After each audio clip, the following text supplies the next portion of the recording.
Hello students, आपका बहुत बहुत स्वागत है मेरे यूट्यूब चैनल मुदगल बायोलॉजी में। आज की वीडियो में हम बात करेंगे फाइलम पोरिफेरा के बारे में, जो कि एनिमल किंगडम का पहला फाइलम है। जितने भी फाइलम हैं पोरिफेरा से लेकर कॉर्डेटा तक, सबको याद करने की ट्रिक के लिए मैंने एक वीडियो बनाई थी। अगर आपने वीडियो नहीं देखी है तो लिंक आपको नीचे डिस्क्रिप्शन में मिल जाएगी। तो आज हम सबसे पहले फाइलम पोरिफेरा को ले रहे हैं पढ़ने में। अब हम क्या देखेंगे, इसकी फुल डिटेल्स देखेंगे और फिर लास्ट में इसके जितने भी एग्जांपल हैं तो याद करने की हम एक ट्रिक देखेंगे छोटी सी। ठीक है, तो चलिए वीडियो को स्टार्ट करते हैं। सबसे पहले हम पोरिफेरा की तरफ आते हैं। तो पोरिफेरा का जो मतलब होता है, पोरिफेरा शब्द का जो मतलब है, ठीक है, ये शब्द किससे मिलकर बना है? पोर्स। ठीक है, किससे मिलकर बना है? पोर्स। पोर्स का मतलब होता है छिद्र हिंदी में। पोर्स का मतलब क्या होता है? छिद्र। हिंदी में इन पोर्स को छिद्र बोला जाता है। यानी पोरिफेरा जो मेनली कह सकते हैं हम इनको जो पोर बियरिंग स्पीसीज कह सकते हैं, यानी कि ऐसे एनिमल्स या ऐसे जंतु जिनकी बॉडी पर पूरी पर पोर्स पाए जाते हैं, छिद्र पाए जाते हैं। छिद्र वाले जंतुओं को हम पोरिफेरा के अंदर कंसीडर करेंगे। ठीक है, ये जो फाइलम है पोरिफेरा, इसमें अबाउट कितनी है? 5000 स्पीसीज हैं अभी तक। ठीक है, 5000 स्पीसीज ज्ञात हो चुकी हैं। अच्छा, अगले की बात करते हैं हम कि पोरिफेरा जो हैं उनको सामान्यतया जनरली हम क्या कह देते हैं? स्पंज कह देते हैं। क्या कह देते हैं? स्पंज। ठीक है, सामान्यतः हम इनको स्पंज कह देते हैं। क्यों कहते हैं हम इनको स्पंज? क्योंकि ये बिल्कुल स्पंज के जैसे हमें दिखाई देते हैं। आपने स्पंज को देखा होगा, उसमें भी बहुत सारे छेद पाए जाते हैं, छिद्र पाए जाते हैं, और उसको जैसे ही हम दबा देते हैं, फिर जब हम उसको छोड़ देते हैं तो वापस वो भी पुनः स्थिति में आ जाता है। सेम कंडीशन इनके साथ भी है। ये भी ऐसे ही एनिमल्स हैं। अगले की तरफ बढ़ते हैं तो तो यह है पोरिफेरेंस और पोर bearing first multi cellular animal, यानी कि पहले मल्टी सेलुलर एनिमल्स हैं, यानी कि पहले ऐसे एनिमल हैं जो मल्टी सेलुलर हैं। इससे पहले के जितने भी एनिमल हैं वो सारे यूनिसेलुलर थे, ये पहले मल्टी सेलुलर एनिमल्स हैं। ये चीज़ हमें याद रखने की है। अगला है the pores are known as ostia, यानी कि इनकी जो बॉडी है उस बॉडी पर जितने भी छिद्र पाए जाएंगे, ठीक है, जितने भी छिद्र पाए जाएंगे उन सबको क्या नाम देंगे हम? उन सबको नाम देंगे ऑस्टिया। ठीक है, उन सबको नाम देंगे ऑस्टिया। अगला है the poriferans have a spongy appearance and therefore called sponge, क्योंकि इनकी जो बॉडी है वो पूरी स्पंजी टाइप है। ठीक है, स्पंज जैसे ये दिखाई देते हैं, इसलिए इनको क्या बोला जाता है? स्पंजेस इनको बोला जाता है। अगला है they are attach to the substratum and do not move. इसका क्या मतलब है? इसका मतलब ये है कि ये कभी भी एक स्थान से दूसरे स्थान तक मूव नहीं कर सकते। ये एक ही जगह पर स्थिर रहते हैं सबस्ट्रेटम से, या फिर इनका जो आधार है उससे ये हमेशा चिपके हुए रहते हैं, यानी कि ये एक स्थान से दूसरे स्थान तक नहीं जा सकते। तो जब ये एक स्थान से दूसरे स्थान तक मूव नहीं कर सकते थे तो पहले इनको साइंटिस्ट जो थे, जो खोज कर रहे थे, इन्होंने पहले इनको एक प्लांट के रूप में देखा था। ठीक है, इनको प्लांट समझा था। लेकिन जब इनकी जो बेसिक कैरेक्टर्स इनके देखे, उसके बाद जब इनकी इंटरनल एनाटॉमी वगैरह को देखा, तब हमें पता चला कि ये प्लांट नहीं है, ये एनिमल है। ठीक है, अगले की तरफ हम बढ़ते हैं। दे आर, अब हम इनके आवास की बात करते हैं, यानी कि हम इनके घर की बात करते हैं, रहते कहाँ हैं। तो they are generally marine and mostly asymmetrical animal, यानी कि ये कहाँ रहते हैं? ये मोस्टली कैसे एनिमल हैं? ये मराइन हैं, यानी कि समुद्री पानी में ये रहते हैं। ठीक है, कुछ ऐसे भी एनिमल हैं जो कि फ्रेश वाटर में भी रहते हैं, कुछ ऐसे भी स्पंज हैं, या फिर हम कहें पोरिफेरा में पाए जाने वाले कुछ ऐसे हैं, जिसमें एक का नाम है आपका स्पॉन्जिला। स्पॉन्जिला एक ऐसा स्पंज है जो कि फ्रेश वाटर में पाया जाता है। सिर्फ स्पॉन्जिला ही ऐसा एक एनिमल है।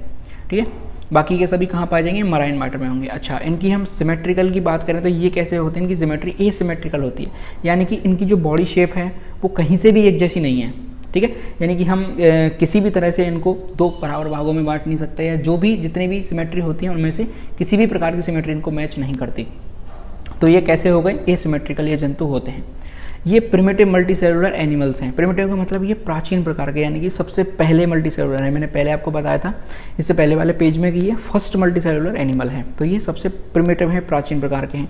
And have cellular level of organisation, यानी कि इनका जो हम कह सकते हैं कि शरीर संगठन है, वो शरीर संगठन बॉडी लेवल जो है, इनका जो शरीर संगठन है वो कैसा है? वो कोशिका स्तर का है, सेलुलर लेवल का है। हालांकि ये मल्टी सेलुलर हैं, ठीक है, तो टिश्यू लेवल का होना चाहिए था। क्यों? लेकिन टिश्यू लेवल का क्यों नहीं होता? क्योंकि जो कोशिकाएं पाई जा रही हैं वो मिलकर कार्य नहीं करती, ठीक है। हर एक काम के लिए एक अलग कोशिका है, जैसे कि कोइनोसाइट्स होती हैं, अमीबोसाइट्स होती हैं, कॉलर सेल, कोइनोसाइट्स वगैरह होती हैं, तो वो एक अलग अलग अपना पर्टिकुलर काम करती हैं। कोई ऐसा समूह नहीं है कोशिकाओं का जो मिलकर एक पर्टिकुलर काम को कर रहा हो, तो टिश्यू यहाँ पर नहीं बनते, ठीक है। तो किस तरह का ऑर्गेनाइजेशन होगा इनका, सेल्यूलर लेवल का ऑर्गेनाइजेशन इनके अंदर होता है। अगला जो यहाँ पर मोस्ट इंपॉर्टेंट चीज़ आती है स्पंज के अंदर, वो आता है इनका वाटर ट्रांसपोर्ट सिस्टम, ठीक है। एक ऐसा जल तंत्र इनके अंदर पाया जाता है जो कि क्या करता है, फूड गैदरिंग करता है, यानी कि भोजन करने का कार्य करता है, इनके लिए भोजन को जमा करता है। उसके अलावा वही इनका रेस्पिरेटरी एक्सचेंज का काम करता है, यानी वहीं पर क्या होगा, इनका श्वसन होगा, और उसी के थ्रू क्या होगा आपका रिमूवल ऑफ वेस्ट, यानी कि उत्सर्जन भी उस वाटर ट्रांसपोर्ट सिस्टम के द्वारा ही होगा। या फिर हम कहें जो जल तंत्र है इनका, नाल तंत्र कह सकते हैं हम, जल परिवहन नाल तंत्र, वो इनका बहुत इंपॉर्टेंट रोल प्ले करता है, ठीक है। आगे हम बढ़ते हैं, तो यहाँ पर देखिए क्या होगा कि sponge have a water transport और कैनाल सिस्टम, ठीक है। स्पंज क्या रखते हैं, क्या है उनके पास, वाटर ट्रांसपोर्ट और कैनाल सिस्टम है, यानी कि एक जल परिवहन अथवा एक नाल तंत्र उनके पास पाया जाता है, जो कि क्या करता है। देखिए वाटर, मैंने आपको जब बताया था इनकी स्ट्रक्चर कैसी होती है वो चीज़ समझिए। स्ट्रक्चर यहाँ पर देखिए, जो आपको छोटी छोटी ये जो छिद्र जैसी संरचनाएं दिखाई दे रही हैं, ये जो छिद्र हैं इनको बोला जाएगा क्या, ऑस्टिया। और एक इनकी बॉडी पर ऊपर बड़ा सा छिद्र होता है जिसे बोला जाता है क्या, ऑस्क्यूलम। तो पानी जब भी इनके अंदर प्रवेश करेगा वो ऑस्टिया से प्रवेश करेगा, ठीक है। ऑस्टिया से छोटे छोटे छिद्रों से, ऑस्टिया से छोटे छोटे छिद्रों से पानी यहाँ पर प्रवेश करेगा।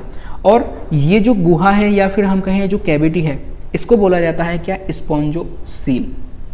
इस गुहा को स्पॉन्जोसील बोला जाता है। यहाँ पर जो हम कहें समझने वाली सिर्फ 3 ही बात हैं, 3 शब्द ही यहाँ पर हमारे समझने के लायक हैं। वो कौन कौन से हैं, पहला आएगा आपका ऑस्टिया, दूसरी आएगी स्पॉन्जोसील, और तीसरा आएगा ऑस्क्यूलम, ठीक है। 3 ही शब्द यहाँ पर समझने वाले हैं। ऑस्टिया क्या होगा, जहाँ से, ऑस्टिया का काम क्या होगा, जहाँ से वाटर जो है बॉडी के अंदर एंटर करेगा। स्पॉन्जोसील एक कैविटी है, उस कैविटी का काम क्या है कि वहाँ पर वाटर ठहरेगा, वहीं पर जो भोजन के लिए जो कोशिकाएं होंगी वो अपना भोजन ले जाएंगी, ठीक है। और भोजन और जो रेस्पिरेशन करने वाली कोशिकाएं हैं वो रेस्पिरेशन के लिए वाटर वाटर में से O2 को खींच लेंगी और CO2 को वाटर में मिला देंगी।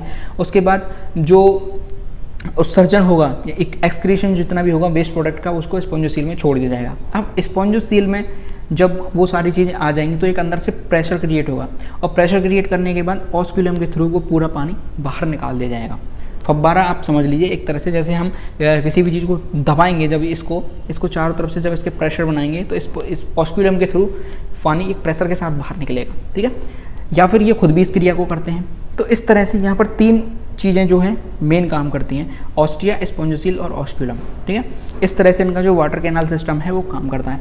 3 प्रकार का majorly water canal system sponge के अंदर पाया जाता है, क्योंकि देखिए मैंने बताया था 5000 जातियाँ इनकी ओवरऑल होती हैं, ये तो कुछ में अलग अलग प्रकार का वाटर कैनाल सिस्टम पाया जाता है। 3 प्रकार का मेजरली वाटर कैनाल सिस्टम होता है, एस्किनॉइड, साइकोनॉइड और ल्यूकेनॉइड, ठीक है। 3 तरह का। यहाँ पर देखिए क्या दिखाया गया है कि ये जो रेड कलर की कोशिकाएं हैं वो कौन सी कोशिकाएं हैं, वो कोइनोसाइट्स हैं। मीजोहाइल कोशिकाएं हैं, जो ग्रे कलर से कोशिकाएं दिखाई दे रही हैं वो मीजोहाइल कोशिकाएं हैं। और जो येलो कलर की कोशिकाएं हैं वो कौन सी कोशिकाएं हैं, वो पिनेकोसाइट्स सेल्स हैं, जो कि इनकी क्या बनाती हैं, बॉडी बाहर से बनाती हैं, ठीक है। और वाटर फ्लो हमें ब्लू कलर का हमें दिखाई दे रहा है यहाँ पर। तो इस तरह से इनका वाटर कैनाल सिस्टम या फिर हम कहें ट्रांसपोर्ट सिस्टम काम करता है। आगे हम बढ़ते हैं, हम इनके पाचन की तरफ बढ़ते हैं। तो पाचन इनका कैसा होगा, इंट्रासेलुलर पाचन होगा, यानी कि अंतरा कोशिक पाचन होगा, कोशिका के अंदर इनका डाइजेशन होगा, ठीक है। इनके कंकाल तंत्र की बात करते हैं तो body supported by a skeleton made up by spicules and spongin fibre, ठीक है। यानी कि इनका जो अंतः कंकाल है वो किस किस से मिलकर बना होगा, स्पेक्यूल से मिलकर बना होगा और स्पंजन फाइबर से मिलकर इनका जो कंकाल तंत्र है वो बना होगा, बॉडी अंदर से बनी होगी। अगली जो मेजरली बात आती है इनकी, वो प्राणी में नर और मादा की बात करते हैं हम, ठीक है। क्या इनका जो सेक्स है या फिर जेंडर है वो कैसे हम डिसाइड करते हैं, तो सेक्स जो है इनका वो सेपरेट नहीं होता। ये यहाँ पर मोस्ट इंपॉर्टेंट चीज़ है, ये जो शब्द है इसी से क्वेश्चन आता है नीट में आपका मोस्टली, कि हर्माफ्रोडाइट। हर्माफ्रोडाइट का मतलब क्या होता है वो समझिए। हर्माफ्रोडाइट का मतलब क्या होता है कि मेल एंड फीमेल, दोनों एक ही एनिमल पर पाए जाएंगे, यानी कि एक ही एनिमल वही मेल की तरह बिहेव करेगा, वही फीमेल की तरह बिहेव करेगा, वही एग निकालेगा, वही स्पर्म्स निकालेगा। ठीक है, क्या लिख रहा है, egg and sperms are produce by the same individual, यानी कि एक ही एनिमल एग निकालेगा, वही दूसरा स्पर्म निकालेगा। ठीक है, तो इस तरह से इनकी जो सेक्स है वो सेपरेट नहीं होते, हर्मोफ्रोडाइट प्रकार के ये होते हैं। ये समझ लीजिए, आप इसको हिंदी में बोला जाता है उभयलिंगाश्री। ठीक है, अगले की बात करते हैं इनके रिप्रोडक्शन की। तो रिप्रोडक्शन दोनों प्रकार का पाया जाएगा, एसेक्सुअली भी पाया जाएगा और सेक्सुअल रिप्रोडक्शन भी पाया जाएगा। एसेक्सुअली बहुत ही सिंपल प्रकार से होता है इनका फ्रेगमेंटेशन के द्वारा। फ्रेगमेंटेशन क्या होता है कि ये कोई इंडिविजुअल एनिमल है, इसके छोटे छोटे पीसेज हो गए, मान के चलिए ये छोटे छोटे टुकड़े हो गए, इसके छोटे छोटे टुकड़े, एक प्रत्येक टुकड़ा एक अलग इंडिविजुअल का निर्माण कर लेगा। ठीक है, तो इसको क्या बोला जाता है, इसको ही बोला जाता है फ्रेगमेंटेशन। और सेक्सुअल जो रिप्रोडक्शन वो होगा फॉर्मेशन ऑफ गैमेट्स, गैमेट्स का फॉर्मेशन होगा, दोनों का फ्यूजन होगा, देन आगे चल के फर्दर जो प्रोसेस होती है वो होगी। उसके बाद हम इनके फर्टिलाइजेशन की बात करते हैं। तो फर्टिलाइजेशन इनका इंटरनल होता है, यानी कि निषेचन जो है वो आंतरिक होता है। परिवर्धन इज इनडायरेक्ट। ठीक है, कैसा परिवर्तन होगा इनका, इनडायरेक्ट परिवर्तन होगा। इनडायरेक्ट जहाँ भी परिवर्तन या फिर हम कहें डेवलपमेंट इनडायरेक्ट आ जाता है, उसे ही हम क्या कहेंगे कि वहाँ पर लार्वल स्टेज जरूर बनेगी, जरूर बनेगी। तो ये छोटी सी चीज़ समझ लीजिए कि डायरेक्ट और इनडायरेक्ट। तो डायरेक्ट जो डेवलपमेंट जहाँ पर होगा वहाँ सीधा ही एम्ब्रियो से क्या बन जाएगा, एक एडल्ट बन जाएगा, वयस्क बन जाएगा। लेकिन जहाँ भी इनडायरेक्ट होगा डेवलपमेंट, अप्रत्यक्ष रूप से जहाँ भी जो परिवर्तन है वो होगा, उसमें क्या होगा, एक बीच में एक स्टेज बनेगी, उस स्टेज को ही बोला जाता है लार्वल स्टेज। ठीक है, जो लार्वल स्टेज जो यहाँ पर बनेगी वो मोर्फोलॉजिकली डिस्टिंक्ट्स फ्रॉम द एडल्ट, यानी कि वयस्क से बिल्कुल ही भिन्न प्रकार की हमें दिखाई देगी। हम पहचान नहीं सकते कि ये लार्वा स्पंज का लार्वा है। ठीक है, तो इस तरह से कुछ चीज़ें यहाँ पर देखी हमने। अगले हम इनके सिंपल से एग्जाम्पल की बात कर लेते हैं। एग्जाम्पल यहाँ पर 3 एग्जाम्पल दिए गए हैं आपके एनसीईआरटी में। पहला है साइकोन, जिसका एक और नाम है शाइफा। दूसरा है स्पॉन्जिला, जिसे बोला जाता है फ्रेश वाटर स्पंज। ये पूछ लिया जाता है आपसे, कभी भी क्वेश्चन आएगा तो वहाँ पर स्पॉन्जिला नहीं पूछा जाएगा, वहाँ पर पूछा जाएगा फ्रेश वाटर स्पंज। तो वहाँ पर 3-4 ऑप्शन आपके लिए दिए हुए होंगे। ऐसे ही बाथ स्पंज, इसका नाम है यू स्पॉन्जिया। यहाँ पर तीनों के देखिए पिक्चर्स मैंने लगाए, आपको आसानी से समझ में आ जाए। ये साइकोन साइफा है, साइकिनोइड प्रकार का इसमें वो पाया जाता था, वाटर कैनाल सिस्टम, बहुत ही सिंपल सा। आप जब अपनी एनसीईआरटी देखेंगे तो वहाँ पर जो ए डायग्राम दिया गया है वो किसका है, साइकोन का है। वहाँ जो बी डायग्राम दिया गया है वो आपका यू स्पॉन्जिया का है। ठीक है, और सी डायग्राम आपका स्पॉन्जिला का है। खैर वो एनसीईआरटी की बात है, वहाँ भी समझ जाएंगे, क्योंकि वहाँ पर जो डायग्राम दिया गया है स्पॉन्जिला, वहाँ पर आपको फिंगर्स जैसे कुछ दिखाई देंगे, तो वो ये वाला डायग्राम है। ठीक है, ये पिक्चर है। तो ये साइकोन है, साइफा है, ये स्पॉन्जिला है, फ्रेश वाटर स्पंज है, और ये यू स्पॉन्जिया है, जिसे हम कहते हैं वाथ स्पंज। अब बात आती है इनको याद करने की। तो ज़्यादा बड़े एग्जाम्पल नहीं है, सिर्फ 3 एग्जाम्पल हैं, लेकिन फिर भी हमें ट्रिक थोड़ी याद होनी चाहिए। Sycon, cipher, Spongilla, you Spongia, इसमें हम थोड़े से कंफ्यूज हो सकते हैं। तो इसकी ट्रिक देखिए क्या है। तो इसकी बहुत ही छोटी सी मैंने ट्रिक बनाई है एक सेंटेंस से, कि ट्रिक क्या है इसकी वो देखिए, कि पोर्स इन शीश महल। ऐसी ऐसे क्या बनेगा, शीश महल। शीश महल का मतलब क्या होता है कि जो मिरर से बने हुए महल होते हैं उन्हें क्या बोलते हैं, शीश महल कहते हैं। पोर्स से हमारा सिंपल सा बनेगा क्या, पोरीफेरा। ठीक है, पोर्स यहाँ भी आ जाए, हमें सिर्फ पोरीफेरा से उस चीज़ को लिंक करना है। ऐसी एस में पहले एस से बनेगा साइकोन, साइफा। ई से बनेगा आपका यू स्पॉन्जिया। ठीक है, बाथ स्पंज से बोला जाता है। और तीसरे एस से बनेगा स्पॉन्जिला या फिर फ्रेश वाटर स्पंज। ये सिंपल सा एक सेंटेंस था, जिससे कि क्या बन रही है आपकी तीनों जो डायग्राम है, तीनों जो एग्जाम्पल हैं वो क्लियर हो जा रहे हैं और क्लियर हो जा रहे हैं। और किसके वो एग्जाम्पल हैं वो भी पहले शब्द से हमें पता चल रहा है वो किसके एग्जाम्पल है, पोरीफेरा का। तो इस तरह से हमने किंगडम पोरीफेरा को कंप्लीट कर लिया। अगर आपको वीडियो अच्छी लगी हो तो लाइक ज़रूर कीजिएगा, चैनल को सब्सक्राइब जरूर करें, देश से प्यार करें, माता पिता से प्यार करें। जय हिंद। हेलो स्टूडेंट्स, आपका बहुत बहुत स्वागत है मेरे यूट्यूब चैनल मुद्गल बायोलॉजी में। आज की वीडियो में हम अगले फाइलम की बात करेंगे, फाइलम सीलेंट्रेटा की। ये फाइलम सीलेंट्रेटा है, ये दूसरा फाइलम है एनिमल किंगडम का। इसके अंदर बेसिकली क्या आता है, आपके जो सीलेंट्रेटा के अंदर ऐसे एनिमल्स आते हैं जो कि हैबिटेट के हिसाब से यदि देखें तो वो मोराइन है, यानी कि समुद्री हैं। और साथ ही साथ इनमें एक ऐसी कोशिका पाई जाती है, विशेष प्रकार की कोशिका, जो कि इनको एक अलग पहचान दिलाती है। उसके बारे में हम आगे डिस्कस करेंगे। ये सिंपल एक इंट्रोडक्शन था। हम यहाँ पर हाइड्रा का एग्जाम्पल लेकर पूरा कंप्लीट समझते हुए चलेंगे। ठीक है, तो फाइलम सीलेंट्रेटा है, इसका एक और नाम है जिसे कि हम बोलते हैं नाइडेरिया।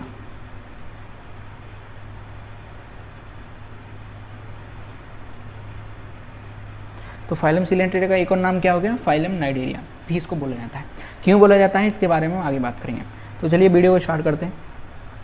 हम कैरेक्टरिस्टिक्स ऑफ सिलेंट्रेटा या फिर नाइडेरिया के बारे में पढ़ेंगे। तो सबसे पहले हम इनके हैबिटेट की बात करते हैं। तो इनका हैबिटेट मोस्टली कैसे होते हैं, ये एक्वेटिक होते हैं, ठीक है। और एक्वेटिक में भी कैसे होंगे, ज़्यादातर कैसे होंगे, ये मराइन होंगे। और साथ ही साथ कैसे होंगे, एक जगह पर स्थिर रहने वाले एनिमल हैं, ठीक है, एक जगह पर चिपक के रहने वाले एनिमल।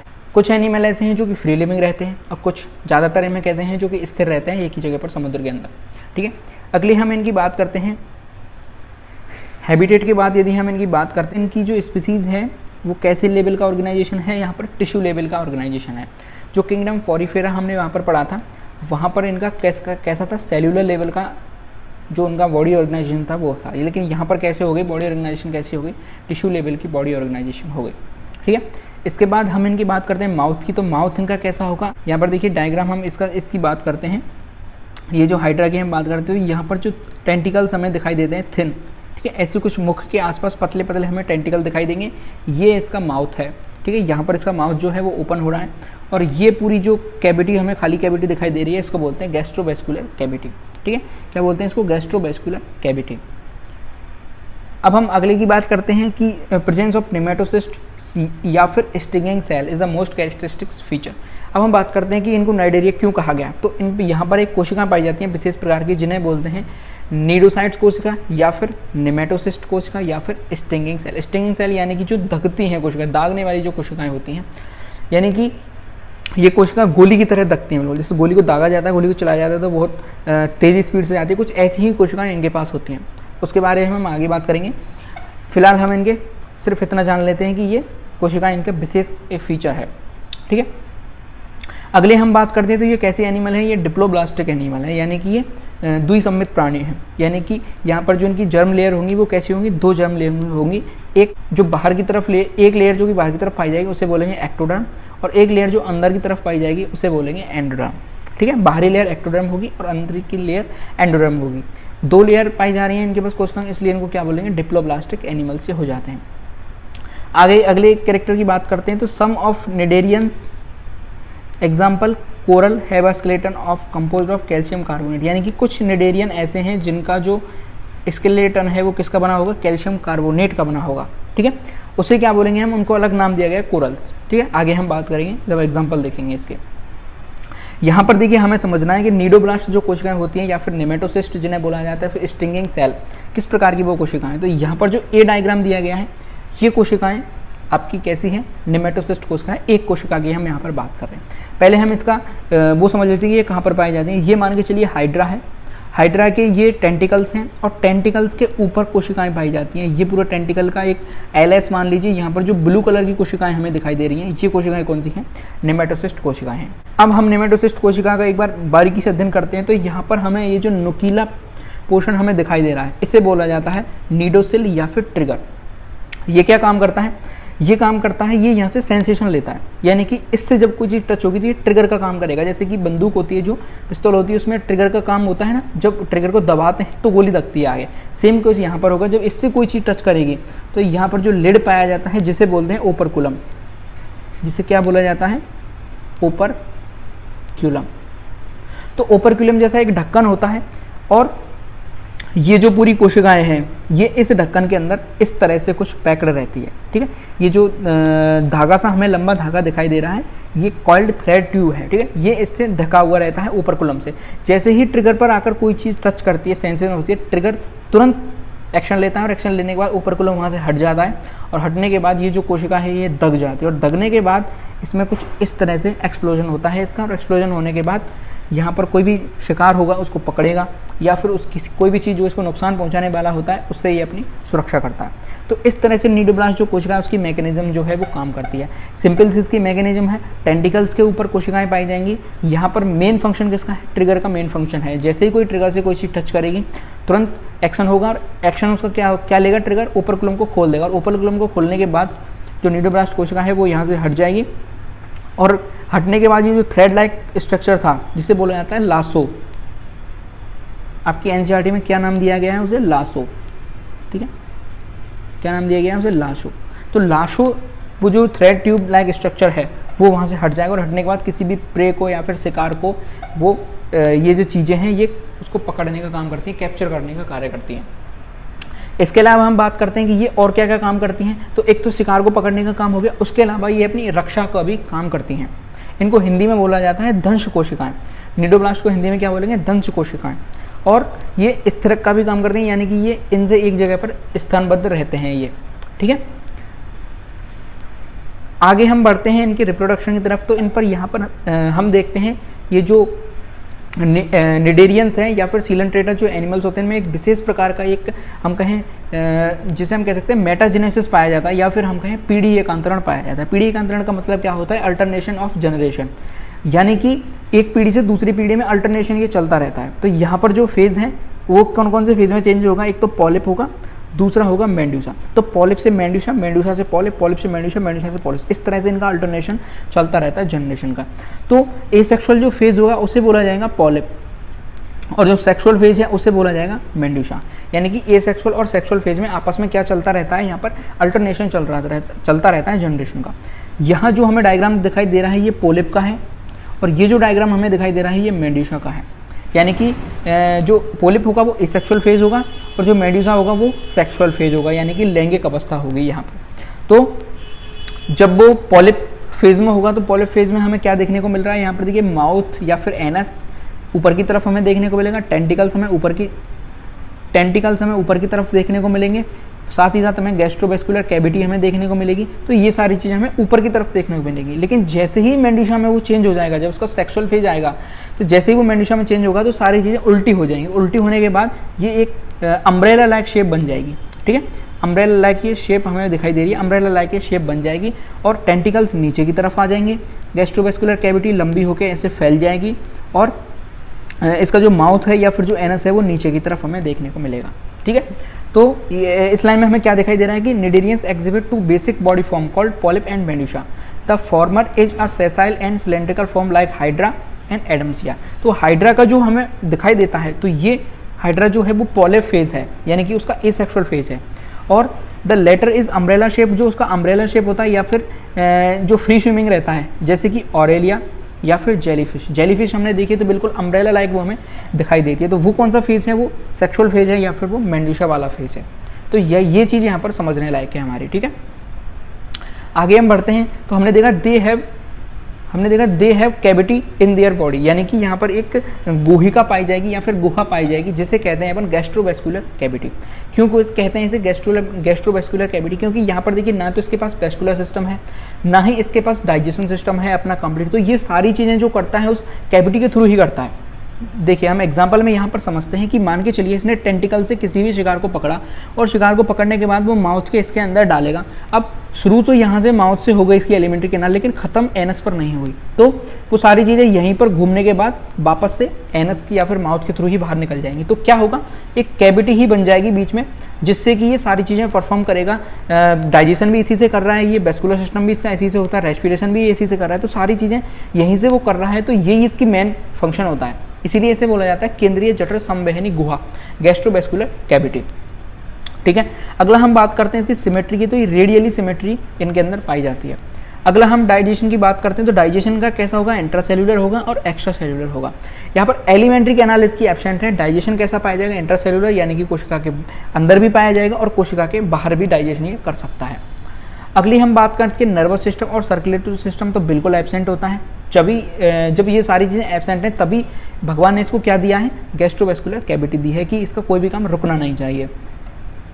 अगला हम बात करते हैं एक्सक्रीट एंड रेस्पिरेशन की। तो रेस्पिरेटरी सिस्टम इसके पास नहीं है, ना ही कोई एक्सक्रीटरी सिस्टम इसके पास है। हमें देखिए इन सारी चीज़ों को याद करने का तरीका मैं आपको बताता हूँ कैसे हमें इन चीज़ों को लर्न करना है। कि सबसे पहले किसी भी जो एनिमल आए थे वो सबसे पहले वाटर में आए थे, ठीक है। तो पॉरीफेरा जब हमने पढ़ा था तो उनके पास भी ऐसी कोई चीज़ नहीं थी, ठीक है। थोड़ा सा आगे बढ़ा तो इन्होंने क्या देखा कि पॉरीफेरा एक जगह पर स्थिर रहते हैं, ठीक है। फिर वो कुछ चल फिर नहीं सकते थे, कुछ भी नहीं कर सकते, ना ही उनके पास कोई ऐसा हम कहें सर्कुलेटरी सिस्टम वगैरह, नर्वस सिस्टम, ऐसा कुछ नहीं था उनके पास भी। जब थोड़ा सा इनका विकास हुआ, एवोल्यूशन थोड़ा सा हुआ, तो सीलेंट्रेटा आए। सीलेंट्रेटा के पास क्या है कि सीलेंट्रेटा को क्या किया भगवान ने? थोड़ा सा फेज दिया, एक फेज दिया जिसे हम क्या बोलते हैं? मेड्यूसा। तो मेड्यूसा फेज में क्या कर सकते हैं कि ये चल फिर सकते हैं, ठीक है। सेक्सुअल फेज में ये क्या कर सकते हैं, चल फिर सकते हैं, तो ये एक फीचर यहाँ पर बढ़ा दिया गया है, ठीक है। तो ऐसे ही जब आगे हम बढ़ते चलेंगे तो फीचर्स आपस में जुड़ते हुए चलेंगे, और जब हम कॉल डेटा के अंदर मेमल्स को पढ़ेंगे तो वहाँ पर सारे फीचर्स हमें देखने को मिलेंगे। तो कॉम्प्लेक्सिटी सीधे धीरे धीरे क्या करती है, बढ़ती जाती है। तो यहाँ पर सिंपल तरीके से रेस्पिरेशन हो रहा है और सिंपल तरीके से ही एक्सक्रीशन हो रहा है, जिसे कहते हैं डिफ्यूजन। विसरण के द्वारा यहाँ पर दोनों चीज़ें परफॉर्म होती हैं। हम बात करते हैं सबसे पहले मोड ऑफ रिप्रोडक्शन की, यानी कि इनका रिप्रोडक्शन कैसा होगा। तो एसेक्सुअल रिप्रोडक्शन भी ये करेंगे और साथ ही साथ इनका सेक्सुअल रिप्रोडक्शन भी होगा, लेकिन वो किन में होगा, फ्यू सीलेंट्रेट्स में होगा। कुछ ही सीलेंट्रेट्स ऐसे होते हैं जो कि सेक्सुअल रिप्रोडक्शन कर पाते हैं। और जो एसेक्सुअल रिप्रोडक्शन का फॉर्म क्या है, वो किसके थ्रू, बडिंग के थ्रू, वो जो कहते हैं कि बडिंग के थ्रू वो रिप्रोडक्शन वो कर सकते हैं, ठीक है। आगे हम इनके एग्जाम्पल की बात करते हैं। तो एग्जाम्पल देखिए, फाइसेरिया, जिसे हम क्या बोलते हैं, पुर्तगोज मैन ऑफ वार, यानी पुर्तगाली युद्ध मानव। अगला है पेनिटुला सी पेन, यानी कि समुद्री पेन। गॉर्गोनिया सी फेन, यानी समुद्री पंखा। और अगला है मैंड्रीमा, या फिर जैसे बोलते हैं ब्रेन कोरल। हम इनकी एक बार पिक्चर देख लेते हैं, जिससे कि हमारी दिमाग में ये चीज़ें क्लियर हो जाएंगी। ये जो पिक्चर हमें दिखाई दे रही है, ये है जेलीफिश की, ठीक है। जेलीफिश किसके अंदर है, ये देखिए मेडुला, जब मैंने आपको मेडुसा जब मैंने आपको बताया था, तो वहाँ पर अम्ब्रेला शेप स्ट्रक्चर बताई थी। ये बिल्कुल अम्ब्रेला शेप स्ट्रक्चर हमें देखने को मिल रही है। अगला एग्जाम्पल है पेनिटुला सी पेन, बिल्कुल पेन जैसी स्ट्रक्चर है। ये इसकी निब है, ये इसका ऊपर से पेन वाला पोर्शन है। अगले हम बात करते हैं फाइशेलिया की। तो फाइशेलिया जिसे कहते हैं पुर्तगोज मैन ऑफ वार, यानी कि पुर्तगाली युद्धीय मानव, ठीक है। अगला हम बात करते हैं गॉर्गोनिया के सी फैन, बिल्कुल पंखे जैसी हमें स्ट्रक्चर की दिखाई दे रही है, जैसा कि हैंडमेड जो फैंस होते हैं ऐसी हमें इसकी स्ट्रक्चर दिखाई दे रही है। ये इसका हैंडल है, ठीक है। और ये हमें क्या दिखा रही है, बिल्कुल फैन जैसी स्ट्रक्चर हमें दिखाई दे रही है। अगला है मैंड्रीना, जिसे क्या बोलते हैं, ब्रेन कोरल। इसकी शेप कैसी दिखाई दे रही है हमें, ब्रेन में जैसे हमारी सलबटें जो हमें दिखाई देती हैं, सेम ऐसी सलबटें हमें यहाँ पर दिखाई दे रही हैं। लेकिन ये कैसा है, ये कोरल है। कोरल क्या बताया था मैंने आपको कि परत किसकी होगी, उसके स्केलेटन किसके बना होगा, कैल्शियम कार्बोनेट का उसका स्केलेटन मिलकर बना होगा। तो ये जो स्केलेटन है, ये किससे मिलकर बना है, कैल्शियम कार्बोनेट का कंकाल इनका बना हुआ है। तो इस तरह से हमने आज फाइलम सीलेंट्रेटा को कंप्लीट कर लिया। अगर आपको कोई भी डाउट है फाइलम सीलेंट्रेटा से लेके, तो आप मुझे कमेंट बॉक्स में बता सकते हैं, मैं वहाँ पर आपका डाउट क्लियर कर दूंगा। अगर आपको वीडियो अच्छी लगी तो लाइक जरूर करिएगा वीडियो को, चैनल को सब्सक्राइब जरूर कर लें, और देश से प्यार करें, माता पिता से प्यार करें। जय हिंद। हेलो स्टूडेंट्स, आपका बहुत बहुत स्वागत है मेरे यूट्यूब चैनल मुद्गल बायोलॉजी में। आज की वीडियो में हम बात करेंगे फाइलम टीनोफोरा के बारे में। इससे पहले हमने फाइलम सीलेंट्रेट्स और फाइलम पोरीफेरा को कंप्लीट कर लिया है। अगर आपने वीडियो नहीं देखी है तो लिंक आपको नीचे डिस्क्रिप्शन में मिल जाएगी। आज हम फाइलम टीनोफोरा की बात करेंगे, जो कि एनिमल किंगडम का तीसरा फाइलम है। बेसिकली जो फाइलम टीनोफोरा है वो पहले सीलेंट्रेटा के अंदर ही रखा गया था, लेकिन जब साइंटिस्ट ने इसको आगे इसके एनिमल्स को देखा तो इसमें कुछ हमें चीज़ें ऐसी मिली जो कि सीलेंट्रेट से या फिर निडेरियन से मैच नहीं करती थी। तो फिर इनको एक अलग शब्द दिया गया, टीनोफोर्स। क्यों इनको वो शब्द दिया गया है वो हम बात करते हैं कि जो टीनोफोरा जो एनिमल है या फिर जो नाम दिया गया है, उनको दो शब्दों से मिलकर ये नाम बना होता है। पहला होता है टीनो या फिर टीन्स, और दूसरा होता है फोरा। टीन या फिर टीनो का मतलब होता है कोम्ब, या फिर हिंदी में बोलते हैं जैसे कंगी, और फोरा का मतलब होता है बियर, यानी ऐसे एनिमल जो कि कंगी को साथ लेके घूमते हैं। ठीक है, बेसिक भाषा में आप ये समझ लीजिए, जो हमेशा कंगी को साथ लेके घूमते हैं। तो जब कंगे को ये साथ लेके घूमते तो इन्हें क्या बोला जाएगा, कंगतधर। हिंदी में, हिंदी एनसीईआरटी में बहुत ही बेसिक शब्द दिया गया, कंगतधर, यानी कि कंगे को साथ लेकर घूमने वाले। एक और इनको नाम दिया गया है सी वॉलनट, यानी इनकी जो शेप होती है बिल्कुल वॉलनट जैसी होती है, गोल गोल, और समुद्र में मिलते हैं इसलिए इन्हें क्या कहते थे, समुद्री अखरोट या फिर सी वॉलनट। और एक और नाम क्या दिया गया है इन्हें, कंकाल जेली या फिर कॉम्ब जेली। कॉम्ब जेली क्यों, क्योंकि कॉम्ब जैसी इनके शेप है, और जब इनको हाथ में लेके देखते हैं तो बिल्कुल जेल जैसी हमें फील आती है। ठीक है, तो ये बेसिकली मैंने आपको नाम बता दिया कि क्यों इनको टीनोफोर्स कहा गया और क्या इनका बेसिक कैरेक्टर है। तो ये जो कॉम्ब जेली वाला जो इनका बेसिक कैरेक्टर है, यानी कि कॉम्ब जैसी जो स्ट्रक्चर हमें देखने को मिलेंगी, ये इनका बहुत ही माना हुआ कैरेक्टर है, बहुत ही एक अलग इनको पहचान दिलाता है टीनोफोर्स को। चलिए वीडियो को हम आगे बढ़ाते हैं और इनके बेसिक कैरेक्टर्स की बात करते हैं। सबसे पहले हम इनकी बात करते हैं आवास की, हैबिटेट की। तो ये कैसे एनिमल हैं, ये एक्वेटिक हैं, यानी कि पानी में देखने को मिलेंगे। अभी तक जितने भी हमने फाइलम्स पढ़े वो सारे के सारे पानी में थे। चाहे हम फाइलम पोरीफेरा की बात करें वो पानी के अंदर थे, चाहे हम सीलेंट्रेट्स की बात करें तो वो भी पानी के अंदर थे। तो टीनोफोर्स भी अभी पानी के अंदर ही हैं, ये पानी से बाहर नहीं निकले हैं। हम इनकी बात करते हैं तो ये कैसे हैं, फ्री स्विमिंग है। जबकि जो पोरीफेरा थे वो सारे के सारे एक जगह पर स्थिर थे, और सीलेंट्रेट्स के अंदर कुछ जो मेड्यूसा वाली फॉर्म होती है वो फ्री स्विमिंग होती है, लेकिन जो पॉलिप फॉर्म होती है वो एक जगह पर स्थिर रहती है। और जब संग टीनोफोरा को लिया गया तो टीनोफोरा के अंदर सारे एनिमल्स को ही फ्री स्विमिंग की जो छूट है वो दे दी गई। अगली हम बात करते हैं एक्सक्लूसिवली मराइन, यानी कि ये जो शब्द है एक्सक्लूसिवली मराइन, ये बहुत क्वेश्चन इसके लेके पूछा जाता है कि एक्सक्लूसिवली मराइन का मतलब क्या होता है। कि जो ज़्यादातर एनिमल होते हैं, ज़्यादातर क्या बहुत ही, यानी कि सारे के सारे एनिमल जो सभी के सभी मराइन्स होते हैं, कोई भी ऐसा टीनोफोर आज तक नहीं देखा गया जो कि फ्रेश वाटर में मिलता हो। इसका मतलब ये होता है। सॉलिटरी का मतलब होता है ये कॉलोनी बना के नहीं रहते, ये एकल रहते हैं, अकेले रहते हैं। पैलिजिक एनिमल्स का मतलब क्या होता है कि ये ना तो ज़्यादा नीचे की तली की तरफ मिलेंगे, ना ज़्यादा ऊपर की तरफ मिलेंगे, बीच समुद्र में ये तैरते हुए हमें देखने को मिल जाते हैं। हम इनकी बॉडी की बात करते हैं तो बॉडी इनकी ट्रांसपेरेंट होती है, यानी कि उसमें से आर पार देखा जा सकता है। जेलिटियस यानी कि जेल जैसी फॉर्म हमें उसमें देखने को मिलती है। पियर शेप्ड यानी कि गोल शेप हमें उनकी देखने को मिलती है। सिलेंड्रिकल भी हम उन्हें मान सकते हैं, फ्लैट या फिर रिबन शेप्ड, ये कुछ बॉडी की शेप हमें देखने को मिल जाती हैं। आगे हम इनकी बॉडी सिमेट्री की बात करते हैं तो बॉडी कैसी होती है इनकी, रेडियली बॉडी सिमेट्री होती है इनकी, ठीक है, जो कि कहाँ से करेगी, ओरल और एबोरल एक्सिस से दो भागों में इसको डिवाइड कर देती है बॉडी जो इनकी होती है, ठीक है। आगे हम बात करते हैं इनके एक्सटर्नल सरफेस की, तो जो एक्सटर्नल सरफेस है वो कॉम्ब लाइक 8 सीलियरी प्लेट से मिलकर बना हुआ होगा। सीलियरी प्लेट्स पाई जाएंगी, यानी कि ऐसी प्लेट पाई जाएंगी जिन पर सीलिया पाए जाएंगे, और वो उनकी स्ट्रक्चर कैसी देखने को मिलेगी हमें, कॉम्ब जैसी। उन प्लेट्स का जो नंबर है वो 8 है, ये फिक्स नंबर है। 8 जो नंबर है वो फिक्स है, यानी कि 8 ही कॉम्ब लाइक सीलियरी प्लेट्स हमें देखने को मिलेंगी, जो कि किस में हेल्प करती हैं, इनकी लोकोमोशन में हेल्प करती हैं। इसलिए इनको क्या नाम दिया गया, कॉम्ब जेली नाम दिया गया। अब हम उन सीलियरी प्लेट्स को देख लेते हैं एक बार। उससे पहले हम इनके टेंटिकल्स की ओर बात कर लेते हैं कि इनके पास एक जोड़ी पेयर लंबे सॉलिड कुछ टेंटिकल्स पाए जाते हैं, ठीक है।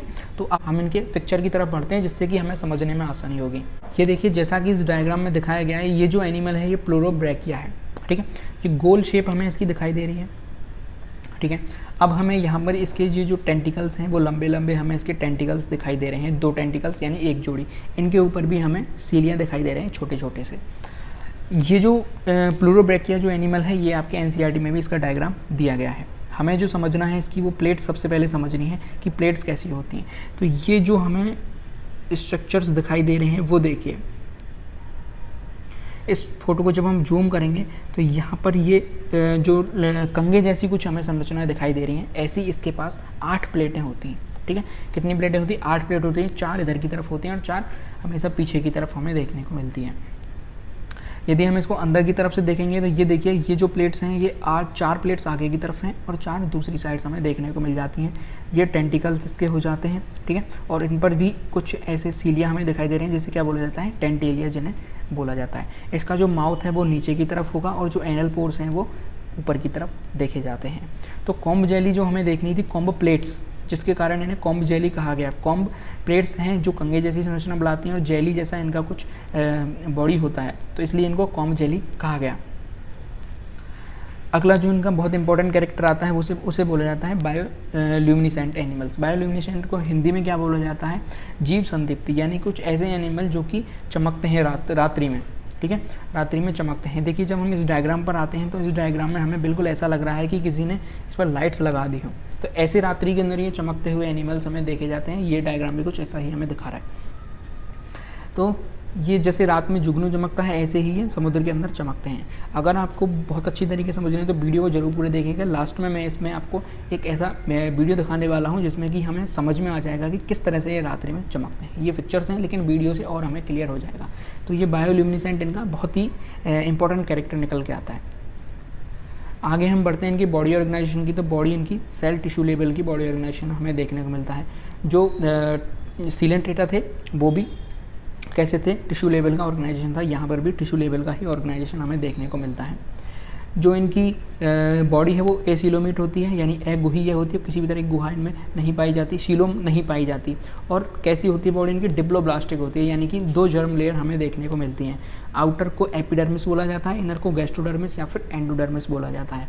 और एक दोनों के बीच में मीजोगलिया जैसा कुछ जेली जैसा शेप कुछ स्ट्रक्चर देखने को मिलता है। देखिए, ये ऊपर की लेयर हुई इसकी एपिडर्मिस और ये अंदर की लेयर हुई एंडोडर्मिस। दोनों के बीच में कुछ पदार्थ भरा हुआ रहता है, जेल जैसा पदार्थ, जिसे क्या बोला जाता है, मीजोगलिया। और कुछ स्केलेटेड सेल्स देखने को मिलती हैं और कुछ मसल फाइबर्स भी हमें इस बीच वाले जो पदार्थ हैं मीजोगलियस में देखने को मिल जाते हैं। यदि हम इनके डाइजेस्टिव सिस्टम की बात करें तो सिर्फ माउथ हमें देखने को मिलेगा और स्टोमोडम या कॉम्प्लेक्स गैस्ट्रोवेस्कुलर कैनाल और 2 अब ओरल या एनल पोर्स हमें देखने को मिलेंगे। आगे हम इनकी निमेटोसिस्ट की बात करते हैं तो निमेटोसिस्ट हमें नहीं देखने को मिलेंगी, क्योंकि वो सिर्फ और सिर्फ सीलेंटेटा के अंदर देखने को हमें मिलती हैं। सेंसरी सेल या फिर एडेसिव सेल्स की बात करते हो, कुछ स्पेशल कोशिकाएं इन पर पाई जाती हैं जिन्हें बोला जाता है कोलोब्लास्ट और लासो सेल्स, जो कि टेंटिकल्स पर प्रेजेंट होती हैं फूड कैप्चर करने के लिए। जब हमने सीलेंट्रेट्स को पढ़ा था तो वहाँ पर जो कोशिकाएं पाई जाती थी उन्हें बोला जाता था, उन कोशिकाओं को बोला जाता था नीडोब्लास्ट कोशिकाएं, ठीक है। लेकिन यहाँ पर नीडोब्लास्ट कोशिकाएं नहीं है, उनकी जगह पर कैसी कोलोब्लास्ट कोशिकाएं हैं। नीडोब्लास्ट कोशिकाएं दंश कोशिकाएं होनी है, यानी कि वो डंक मारती हैं, लेकिन ये डंक ना मार के किसी भी शिकार को या फिर एनिमल को अपने अंदर चिपका लेती हैं, ठीक है। चिपका कर फिर उसको फूड कैप्चरिंग के लिए काम करती हैं। आगे बढ़ते हैं। स्केलेटन इनके अंदर नहीं पाया जाएगा, सर्कुलेटरी सिस्टम एब्सेंट होगा, रेस्पिरेटरी सिस्टम भी पाया जाएगा और एक्सक्रीटरी और सब चीज़ का इसके अंदर अभाव होगा, क्योंकि ये अभी भी प्रिमिटिव टाइप के एनिमल्स हैं। यदि हम इनके नर्वस सिस्टम की बात करते हैं तो नर्वस सिस्टम डिफ्यूज टाइप का नर्वस सिस्टम होता है, और जो इनका ऊपर का पोर्शन होता है, जैसे कि ये कोई ये एनिमल है, टीनोफोर्स हैं, तो ऊपर की तरफ जहाँ पर इनका एनस वाला जो पोर्शन पाया जाता है वहाँ पर एक सेंसरी ऑर्गन्स पाया जाता है जिसे बोलते हैं स्टेटोसिस्ट। स्टेटोसिस्ट का काम क्या होता है, किसी भी एनिमल का बैलेंस बनाने का काम होता है स्टेटोसिस्ट का। एक बार हम फिगर में देख लेते हो तो यहाँ पर ऊपर की तरफ स्टेटोसिस्ट हमें देखने को मिलता है। आगे हम बात करते हैं इनके रिप्रोडक्शन में बढ़ते हैं तो ये मोनोसियस होते हैं या फिर हर्मोफ्रोडाइट होते हैं। हर्मोफ्रोडाइट का मतलब क्या होता है कि मेल और फीमेल एक पर्टिकुलर इंडिविजुअल पर ही देखने को मिलेंगे, दोनों अलग अलग हमें नहीं देखने को मिलेंगे, यानी कि एक ही individual animal male gamete produce करेगा और वही फीमेल गैमेट प्रोड्यूस करेगा। जब दोनों एक ही प्रोड्यूस कर रहा है तो सेल्फ फर्टिलाइजेशन नहीं होता, इन दोनों में क्रॉस फर्टिलाइजेशन होता है। जब दोनों अलग अलग जो गेमेट्स हैं वो प्रोड्यूस करते हैं तो बेसिक सी बात है, फर्टिलाइजेशन हमेशा इनका बाहरी फर्टिलाइजेशन ही हमें देखने को मिलेगा। तो निषेचन कैसा होगा, इनका बाह्य निषेचन होता है, और डेवलपमेंट कैसा होता है इनका, इनडायरेक्ट डेवलपमेंट होता है। इनडायरेक्ट डेवलपमेंट का मतलब है एक लार्वल स्टेज बनेगी और उस लार्वा का नाम है सीडिपेड लार्वा। सीडिपेड लार्वा बेसिकली हम बात करते हैं तो ये नीट के अंदर क्वेश्चन नहीं पूछा जाता है, लेकिन एम्स के अंदर ये क्वेश्चन पूछा जाता है। हम बात करते हैं कि रिप्रोडक्शन की, तो एसेक्सुअल रिप्रोडक्शन नहीं पाया जाएगा और अल्टरनेशन ऑफ जनरेशन नहीं पाया जाएगा, जैसे कि सीलेंट्रेट्स में पाई जाती थी, जैसे कि पॉलिप से मेडुसा, मेडुसा से पॉलिप, ऐसा कोई भी कार्य है वो यहाँ पर नहीं होगा। तो फिर रिप्रोडक्शन किस तरह का पाया जाएगा, सिर्फ और सिर्फ कैसा रिप्रोडक्शन पाया जाएगा, सेक्सुअल रिप्रोडक्शन टीनोफोर्स के अंदर पाया जाएगा। अब हम बात करते हैं कि क्यों इनको सीलेंट्रेट से अलग किया गया, निडेरियन से अलग किया गया टीनोफोर्स को। तो बेसिक मैं आपको 7 कैरेक्टर्स ऐसे बता सकता हूँ, हम बताता हूँ जिससे कि हमें क्लियर हो जाएगा क्यों इन्हें सीलेंट्रेट से अलग किया गया। तो पहला जो कैरेक्टर है वो है सबसे जो इनका इंपॉर्टेंट कैरेक्टर आता है वो आता है बायोल्यूमिनेसेंट, ठीक है। यानी कि ये चमकने वाले एनिमल्स हैं। जब साइंटिस्ट ने इनको गहराई से अध्ययन किया तब उन्हें पता लगा कि इनमें बहुत सारी चीज़ें ऐसी हैं जो कि सीलेंट्रेट्स में नहीं हैं, या फिर सीलेंट्रेट्स में कुछ ऐसी चीज़ें हैं जो टीनोफोर्स में नहीं है। तो दोनों अलग अलग फाइलम्स थे जिसको इन्हें अलग किया गया। तो पहला कौन सा था, बायोल्यूमिनेसेंट एनिमल्स हैं ये, ठीक है। ऐसा कोई भी कार्य सीलेंट्रेट्स के अंदर नहीं होता था। दूसरा कॉम्प्लेट्स, कॉम्बो प्लेट्स सिर्फ और सिर्फ टीनोफोर्स में पाई जाती हैं, सीलेंट्रेट्स में कॉम्प्लेट्स नहीं पाए जाते हैं। तीसरी एक्सक्लूसिवली मराइन। एक्सक्लूसिवली मराइन का मतलब क्या होता है कि एक भी एनिमल ऐसा नहीं है टीनोफोर्स के अंदर जो कि फ्रेश वाटर में मिलता हो। तो फिर अगर हम सीलेंट्रेट में बात करते हैं तो हाइड्रा जो है एक फ्रेश वाटर एनिमल है। अगली बात करते हैं नो पॉलिप फॉर्म्स, किसी भी तरह की पॉलिप या मेडुसा जैसी फॉर्म नहीं बनती है इनके अंदर, ठीक है। अगले हम बात करते हैं ऑल आर मोटाइल। ये जितने भी टीनोफोर्स होते हैं ये सभी मोटाइल होते हैं, यानी फ्री स्विमिंग होते हैं, लेकिन वहाँ पर जो पॉलिप फॉर्म होती है वो एक जगह पर स्थिर रहती है, और जबकि जो मेडुसा वाली जो फॉर्म होती है वो फ्री स्विमिंग होती है। और वहाँ पर जो रिप्रोडक्शन पाया जाता है वो एसेक्सुअल रिप्रोडक्शन हो सकता है, कभी सेक्सुअल रिप्रोडक्शन भी हो सकता है, लेकिन यहाँ पर सिर्फ और सिर्फ सेक्सुअल रिप्रोडक्शन ही हमें देखने को मिलेगा।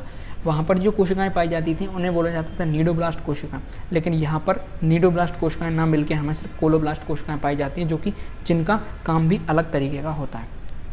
आई होप आपको समझ में आ गया होगा। अब हम इनके एग्जाम्पल की बात करते हैं तो पहला एग्जाम्पल है इनका प्लूरोब्रैकिया, ठीक है, जिसे बोला जाता है टीनोप्लाना। ये प्लूरोब्रैकिया जिसका डायग्राम आपको आपकी एनसीईआरटी के अंदर भी दिया गया है। और अगला है हर्मीफोरा या फिर सी वॉलनट। तो ये हर्मीफोरा है या फिर क्या है, सी वॉलनट, ठीक है। क्यों इसे सी वॉलनट बोला गया, क्योंकि इसकी जो शेप है वो वॉलनट जैसी है और ये समुद्र के अंदर रहता है, इसलिए इसे सी वॉलनट नाम दिया गया।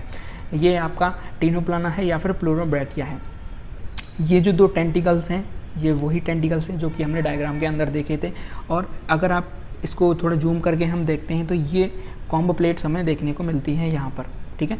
ये कॉम्बो प्लेट्स हमें देखने को मिलती हैं, 8 टोटल इसके अंदर कॉम्बो प्लेट्स होती हैं। अब हम ट्रिक की बात करते हैं कि हमें यदि याद करना हो दोनों एनिमल्स को तो हम कैसे याद करेंगे। तो देखिए बहुत ही सिंपल सी ट्रिक है कि तीनों प्लूरल है, ठीक है, बहुत ही बेसिक सी ट्रिक है। तीनों से क्या बनेगा, टीनोफोरा बनेगा। प्लूरल से क्या बनेगा, प्लूरोब्रैकिया बनेगा। और है से क्या बनेगा आपका, हार्मीफोरा बनेगा। ये 3 शब्द की ट्रिक थी, बहुत ही सिंपल सी। आई होप आपको समझ में आ गई होगी।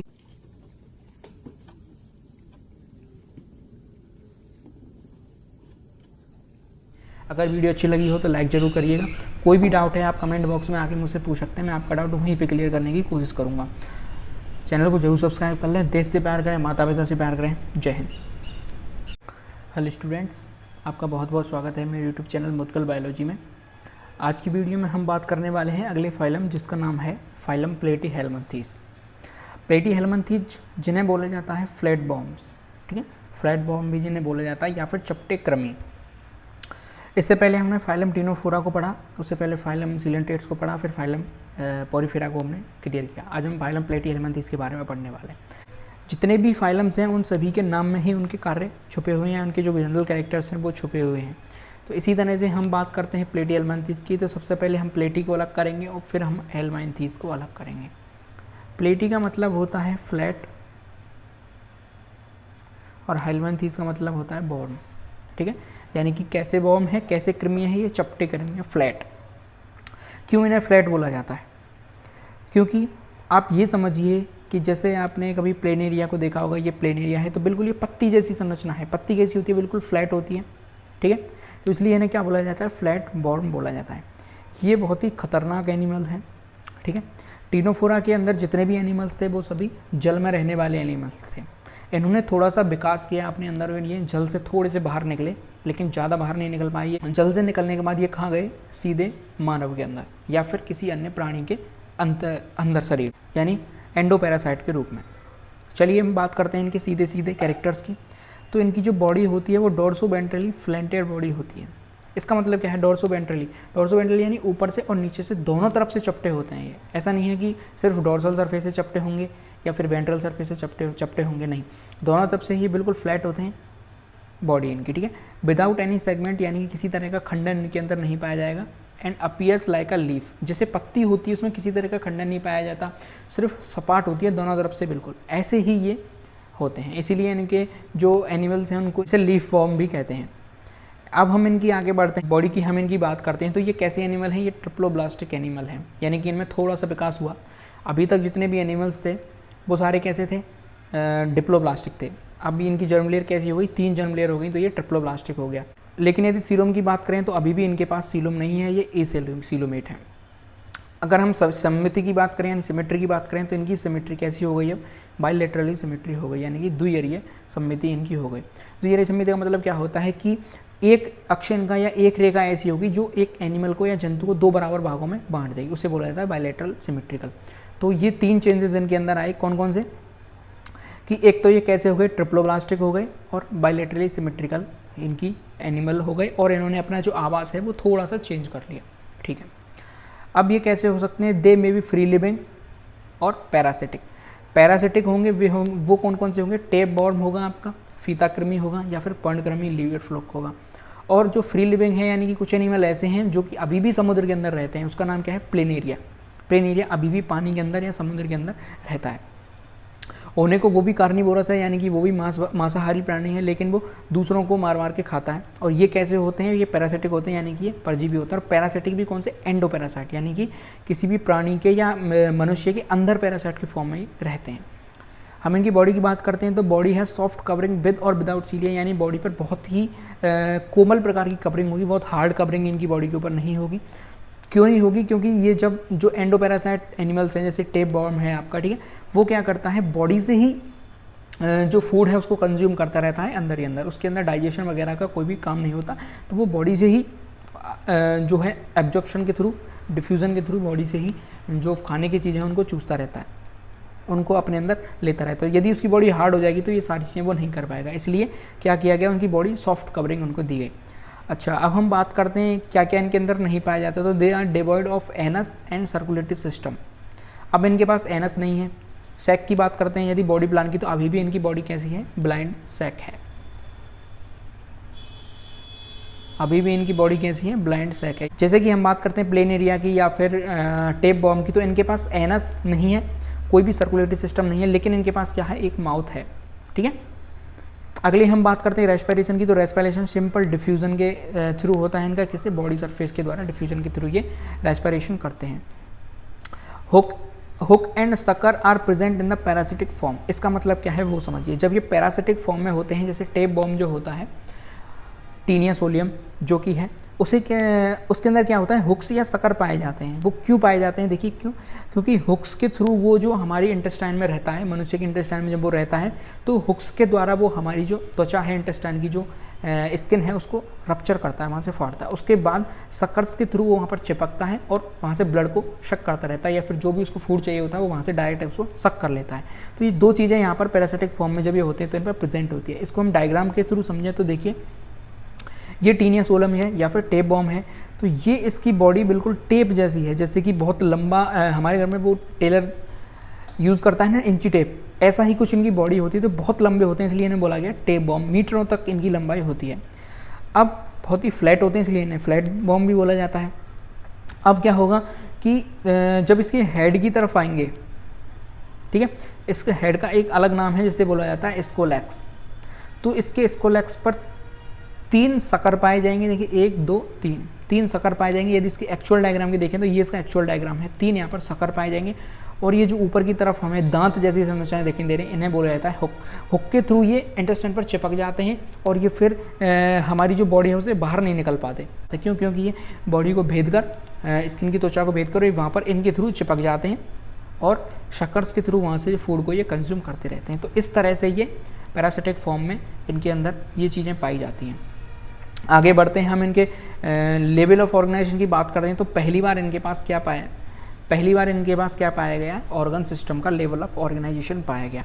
ठीक है, इनके पास किसी भी तरह की डाइजेस्टिव ट्रैक्ट नहीं होती है। और यदि हम इनके रिप्रोडक्शन की बात करें तो ये कैसे होते हैं, हर्माफ्रोडाइट होते हैं, यानी कि male and female organs are present in the same body. ठीक है, आगे हम बात करते हैं, they reproduce sexually by fusion of gametes and asexually by regeneration by fusion and regeneration. Fertilisation is internal. अब देखिए दोनों तरह का इनके पास रिप्रोडक्शन पाया जाएगा। ये सेक्सुअल रिप्रोडक्शन भी करेंगे और सेक्सुअल रिप्रोडक्शन भी करेंगे। सेक्सुअल रिप्रोडक्शन करेगा आपका टेप बॉम। ये कैसे सेक्सुअल रिप्रोडक्शन करते हैं, गैमेट्स का फ्यूजन होता है आपस में। और एसेक्सुअल रिप्रोडक्शन कैसे होता है, बाइनरी फ्यूजन के द्वारा या फिर रीजनरेशन, जिसे हिंदी में बोला जाता है पुनरुद्भवन। और फर्टिलाइजेशन कैसा होगा इनका, इंटरनल होगा सेक्सुअल रिप्रोडक्शन के दौरान। अब हम इनकी लाइफ साइकिल की बात करते हैं। तो life cycle is complicated with 1 और मोर लार्वल स्टेज, यानी कि इनका जो फर्टिलाइजेशन है वो इंटरनल हो रहा है और जो परिवर्धन है वो इनडायरेक्ट हो रहा है। इनडायरेक्ट परिवर्धन है, यानी कि बहुत सारी लार्वा अवस्थाएँ पाई जाएंगी, एक नहीं बहुत सारी लार्वा अवस्थाएँ पाई जाएंगी। एक बहुत ही इंटरेस्टिंग बात है किसके, प्लेन एरिया के केस में। तो प्लेन एरिया क्या करता है, पजेज high regeneration capacity. High regeneration का मतलब क्या होता है, बहुत ही तेज़ी स्पीड से वो रीजनरेट करता है। कैसे कि मान के चलिए एक प्लेन एरिया है, बहुत छोटा सा एनिमल होता है, लगभग 2-3 सेंटीमीटर का। उसके यदि हम 10 टुकड़े भी कर देंगे, 10 टुकड़े 20 टुकड़े भी यदि हम कर दें प्लेन एरिया के, तो थोड़े समय बाद 20 जितने हमने टुकड़े किए उतने ही प्लेन एरिया बन जाएंगे। ठीक है, तो कुछ इस तरह से वो उसका रीजनरेशन की प्रोसेस बहुत ही ज़्यादा हाई होती है। अगली हम बात करते हैं एक्सक्रीशन और ऑस्मोरेगुलेशन की। तो एक विशेष प्रकार की कोशिकाएं पाई जाती हैं जिन्हें बोला जाता है फ्लेम सेल्स। फ्लेम सेल्स इनकी एक्सक्रीशन का कार्य करती हैं और ऑस्मो रेगुलेशन में भी इनकी हेल्प करती हैं। इनको फ्लेम सेल्स क्यों बोला जाता है, क्योंकि जब इनकी संरचना हम देखते हैं, इनकी स्ट्रक्चर जब हम देखते हैं तो कुछ फ्लेम जैसी स्ट्रक्चर हमें दिखाई देती है, इसलिए इनको नाम दिया गया फ्लेम सेल्स। जैसे एक लौ जलती है, दीपक की लौ जलती है या फिर किसी मोमबत्ती की लौ जलती है, जैसी फ्लेम जलती है, आग जैसी जलती है, बहुत सारी रेखाएँ उसमें बन जाती हैं। तो इस तरह की ये कोशिकाएँ होती हैं। अगले हम इनके नर्वस सिस्टम की बात करते हैं। तो nervous system comprise the brain and 2 longitudinal nerve cord arrange in the ladder like fashion, यानी जो सीढ़ियाँ होती हैं चढ़ने के लिए, लेडर जो होती है कुछ इस तरह से इनकी जो नर्वस सिस्टम है वो होता है। कैसे, एक ब्रेन होगा और 2 लॉन्गिट्यूडनल नर्व कॉर्ड होंगे। देखिए हम इसको डायग्राम के थ्रू समझते हैं। तो ये प्लेन एरिया है, प्लेन एरिया के ऊपर की तरफ आई स्पॉट्स पाए जाते हैं। आई इसके पास नहीं पाए जाते क्योंकि हालांकि ये होने को समुद्री जीव है, लेकिन इसके पास आई स्पॉट हैं सिर्फ। आई स्पॉट क्या होते हैं? आई स्पॉट और आई में सिर्फ इतना सा अंतर है कि आईज के थ्रू हम किसी भी चीज़ को पहचान कर सकते हैं कि कौन है कौन नहीं, और आई स्पॉट्स क्या करते हैं, सिर्फ डार्क और लाइट में अंतर कर सकते हैं। यानी कहीं लाइट होगी तो ये पहचान जाएगी यहाँ पर लाइट है, और कहीं डार्क होगा तो ये समझ जाएंगे यहाँ पर डार्क है। सिर्फ इतना ही आई स्पॉट्स का काम होता है। यदि हम इसके नर्वस सिस्टम की बात करते हैं तो कुछ इस तरह से नर्वस सिस्टम होता है। ये सेरेब्रल गैंग्लिया है, यहीं पर इनका ब्रेन पाया जाएगा, और ये ट्रांसवर्स कमीशोर हैं, और ये लॉन्गिट्यूडनल नर्व कॉर्ड हैं दोनों, ठीक है। और बीच में जो दोनों नर्व कॉर्ड को दोनों जोड़ रहे हैं इसे बोलेंगे ट्रांसवर्स कमीशोर। तो कुछ इस तरह का इसका नर्वस सिस्टम होता है किसमें? प्लेन एरिया के अंदर। अब हम इनके एग्जाम्पल की बात करते हैं तो एग्जाम्पल आपके एनसीईआरटी में 2 एग्जाम्पल दिए गए हैं, टीनिया सोलियम जिसे बोलते हैं टेप बॉर्म, और एक दिया गया फेसियोला हेपेटिका जिसे बोलते हैं लीवर फ्लो। इनकी यदि हम एक्चुअल फोटो की बात करते हैं तो ये टेप बॉर्म है, क्या है? टेप बॉर्म है, जैसे हिंदी में बोलते हैं चपटे कृमि। अब देखिए इसकी जो बॉडी है उसमें हमें सेगमेंट्स दिखाई दे रहे हैं, लेकिन ये ट्रू सेगमेंट्स नहीं है, ठीक है, ट्रू सेगमेंट्स नहीं है। और हम बात करते हैं कि ये सेगमेंट्स काम कैसे करते हैं, तो जो पिछले हिस्से के जो सेगमेंट्स हैं ये टूट के गिरते जाते हैं एक एक करके, और यहाँ पे जो सेगमेंट्स हैं वो नए बनते जाते हैं। यानी सेगमेंट्स का रीजनरेशन यहाँ पर होता रहता है, और पीछे से जो पुराने सेगमेंट्स होते जाते हैं वो टूटते हुए चले जाते हैं। ये जो पिक्चर है ये प्लेन एरिया की है। जो 2 ब्लैक डॉट दिखाई दे रहे हैं ये इसकी आई स्पॉट हैं, और ये जो दिखाई दे रही है हमें बिल्कुल पत्ती जैसी संरचना दिखाई दे रही है, इसे बोला जाता है लीवर फ्लूक, ठीक है। इसका यहाँ पर हमें माउथ देखने को मिलता है। अब हम इसके एग्जाम्पल की बात करते हैं तो हमें एग्जाम्पल समझने के लिए छोटी सी ट्रिक मैंने बनाई है कि तीनों प्लानिंग करके फंस गए। 3 दोस्त थे, तीनों किसी चीज़ की आपस में प्लानिंग कर रहे थे, लेकिन उनकी प्लानिंग जो है वो फेल हो चुकी है और वो फंस गए हैं। कैसे फंसे हैं देखिए कि तीनों से बनेगा आपका टीनिया या फिर टेप बॉर्म। प्लानिंग से देखिए 2 चीज़ बनेंगी, एक बनेगा प्लेन एरिया और एक बनेगा प्लेटी हेलमिंथेस। हमें ये भी तो पता होना चाहिए कि हम एग्जाम्पल किसके याद कर रहे हैं, तो हम एग्जाम्पल किसके याद कर रहे हैं? प्लेटी हेलमिंथेस के। और फर्स्ट से बनेगा आपका फेसियोला हेपेटिका या फिर लीवर फ्लू। तो आई होप आपको वीडियो अच्छी लगी होगी। फिर भी अगर आपको कोई डाउट है तो आप कमेंट करके मुझे बता सकते हैं, मैं आपकी जो डाउट है उसको वहीं क्लियर करने की कोशिश करूँगा। अगर वीडियो अच्छी लगी हो तो लाइक ज़रूर कीजिएगा, चैनल को सब्सक्राइब जरूर कर लें। देश से प्यार करें, माता पिता से प्यार करें। जय हिंद। हेलो स्टूडेंट्स, आपका बहुत बहुत स्वागत है मेरे यूट्यूब चैनल मुदकल बायोलॉजी में। आज की वीडियो में हम बात करने वाले हैं अगले फाइलम के बारे में जिसका नाम है एस्के हेलमिंथेस। इससे पहले हमने प्लेटी हेलमिंथेस के बारे में पढ़ा, और सारे जितने भी फाइलम से हमने पॉरीफेरा, सिलेंड्रेटा, टिनोफोरा, इन सब के बारे में हमने कंप्लीट कर लिया। आज हम एस्के हेलमिंथेस के बारे में बात करेंगे। एस्के हेलमिंथेस जिसका दूसरा नाम है राउंड वर्म्स, इन्हें राउंड वर्म भी बोला जाता है। क्यों? क्योंकि जैसा कि हम इस डायग्राम में देख पा रहे हैं, इस चित्र में, इसमें हमें क्लियरली पता लग रहा है कि देखने में कैसे दिखाई देते हैं, हमें राउंड दिखाई देते हैं। और इसके अलावा एक और रीज़न क्या है कि जब हम इन राउंड वर्म्स का एक टीएस काटते हैं यहाँ से, तो ये हमें कैसे दिखाई देते हैं? कुछ राउंड शेप हमें दिखाई देता है, इसलिए इन्हें क्या बोला गया? राउंड वर्म्स बोला गया। इसके अलावा इनका एक और नाम है जैसे कि निमेटी हेलमिंथेस और निमेटोडा। क्यों इनको बोला जाता है वो हम आगे बात करेंगे वीडियो में। देखिए जो एस्के हेलमिंथेस है वो 2 शब्दों से मिलकर बना है। पहला शब्द है एस्कोस, दूसरा शब्द है हेलमाइंस। एस्कोस का सीधा सा मतलब है कैविटी से, और हेलमाइंस का मतलब होता है वॉर्म से। यानी कि ऐसे वॉर्म्स हैं या ऐसे कृमि हैं जिनके अंदर क्या पाई जा रही है? कैविटी पाई जा रही है, एक गुहा पाई जा रही है, ठीक है।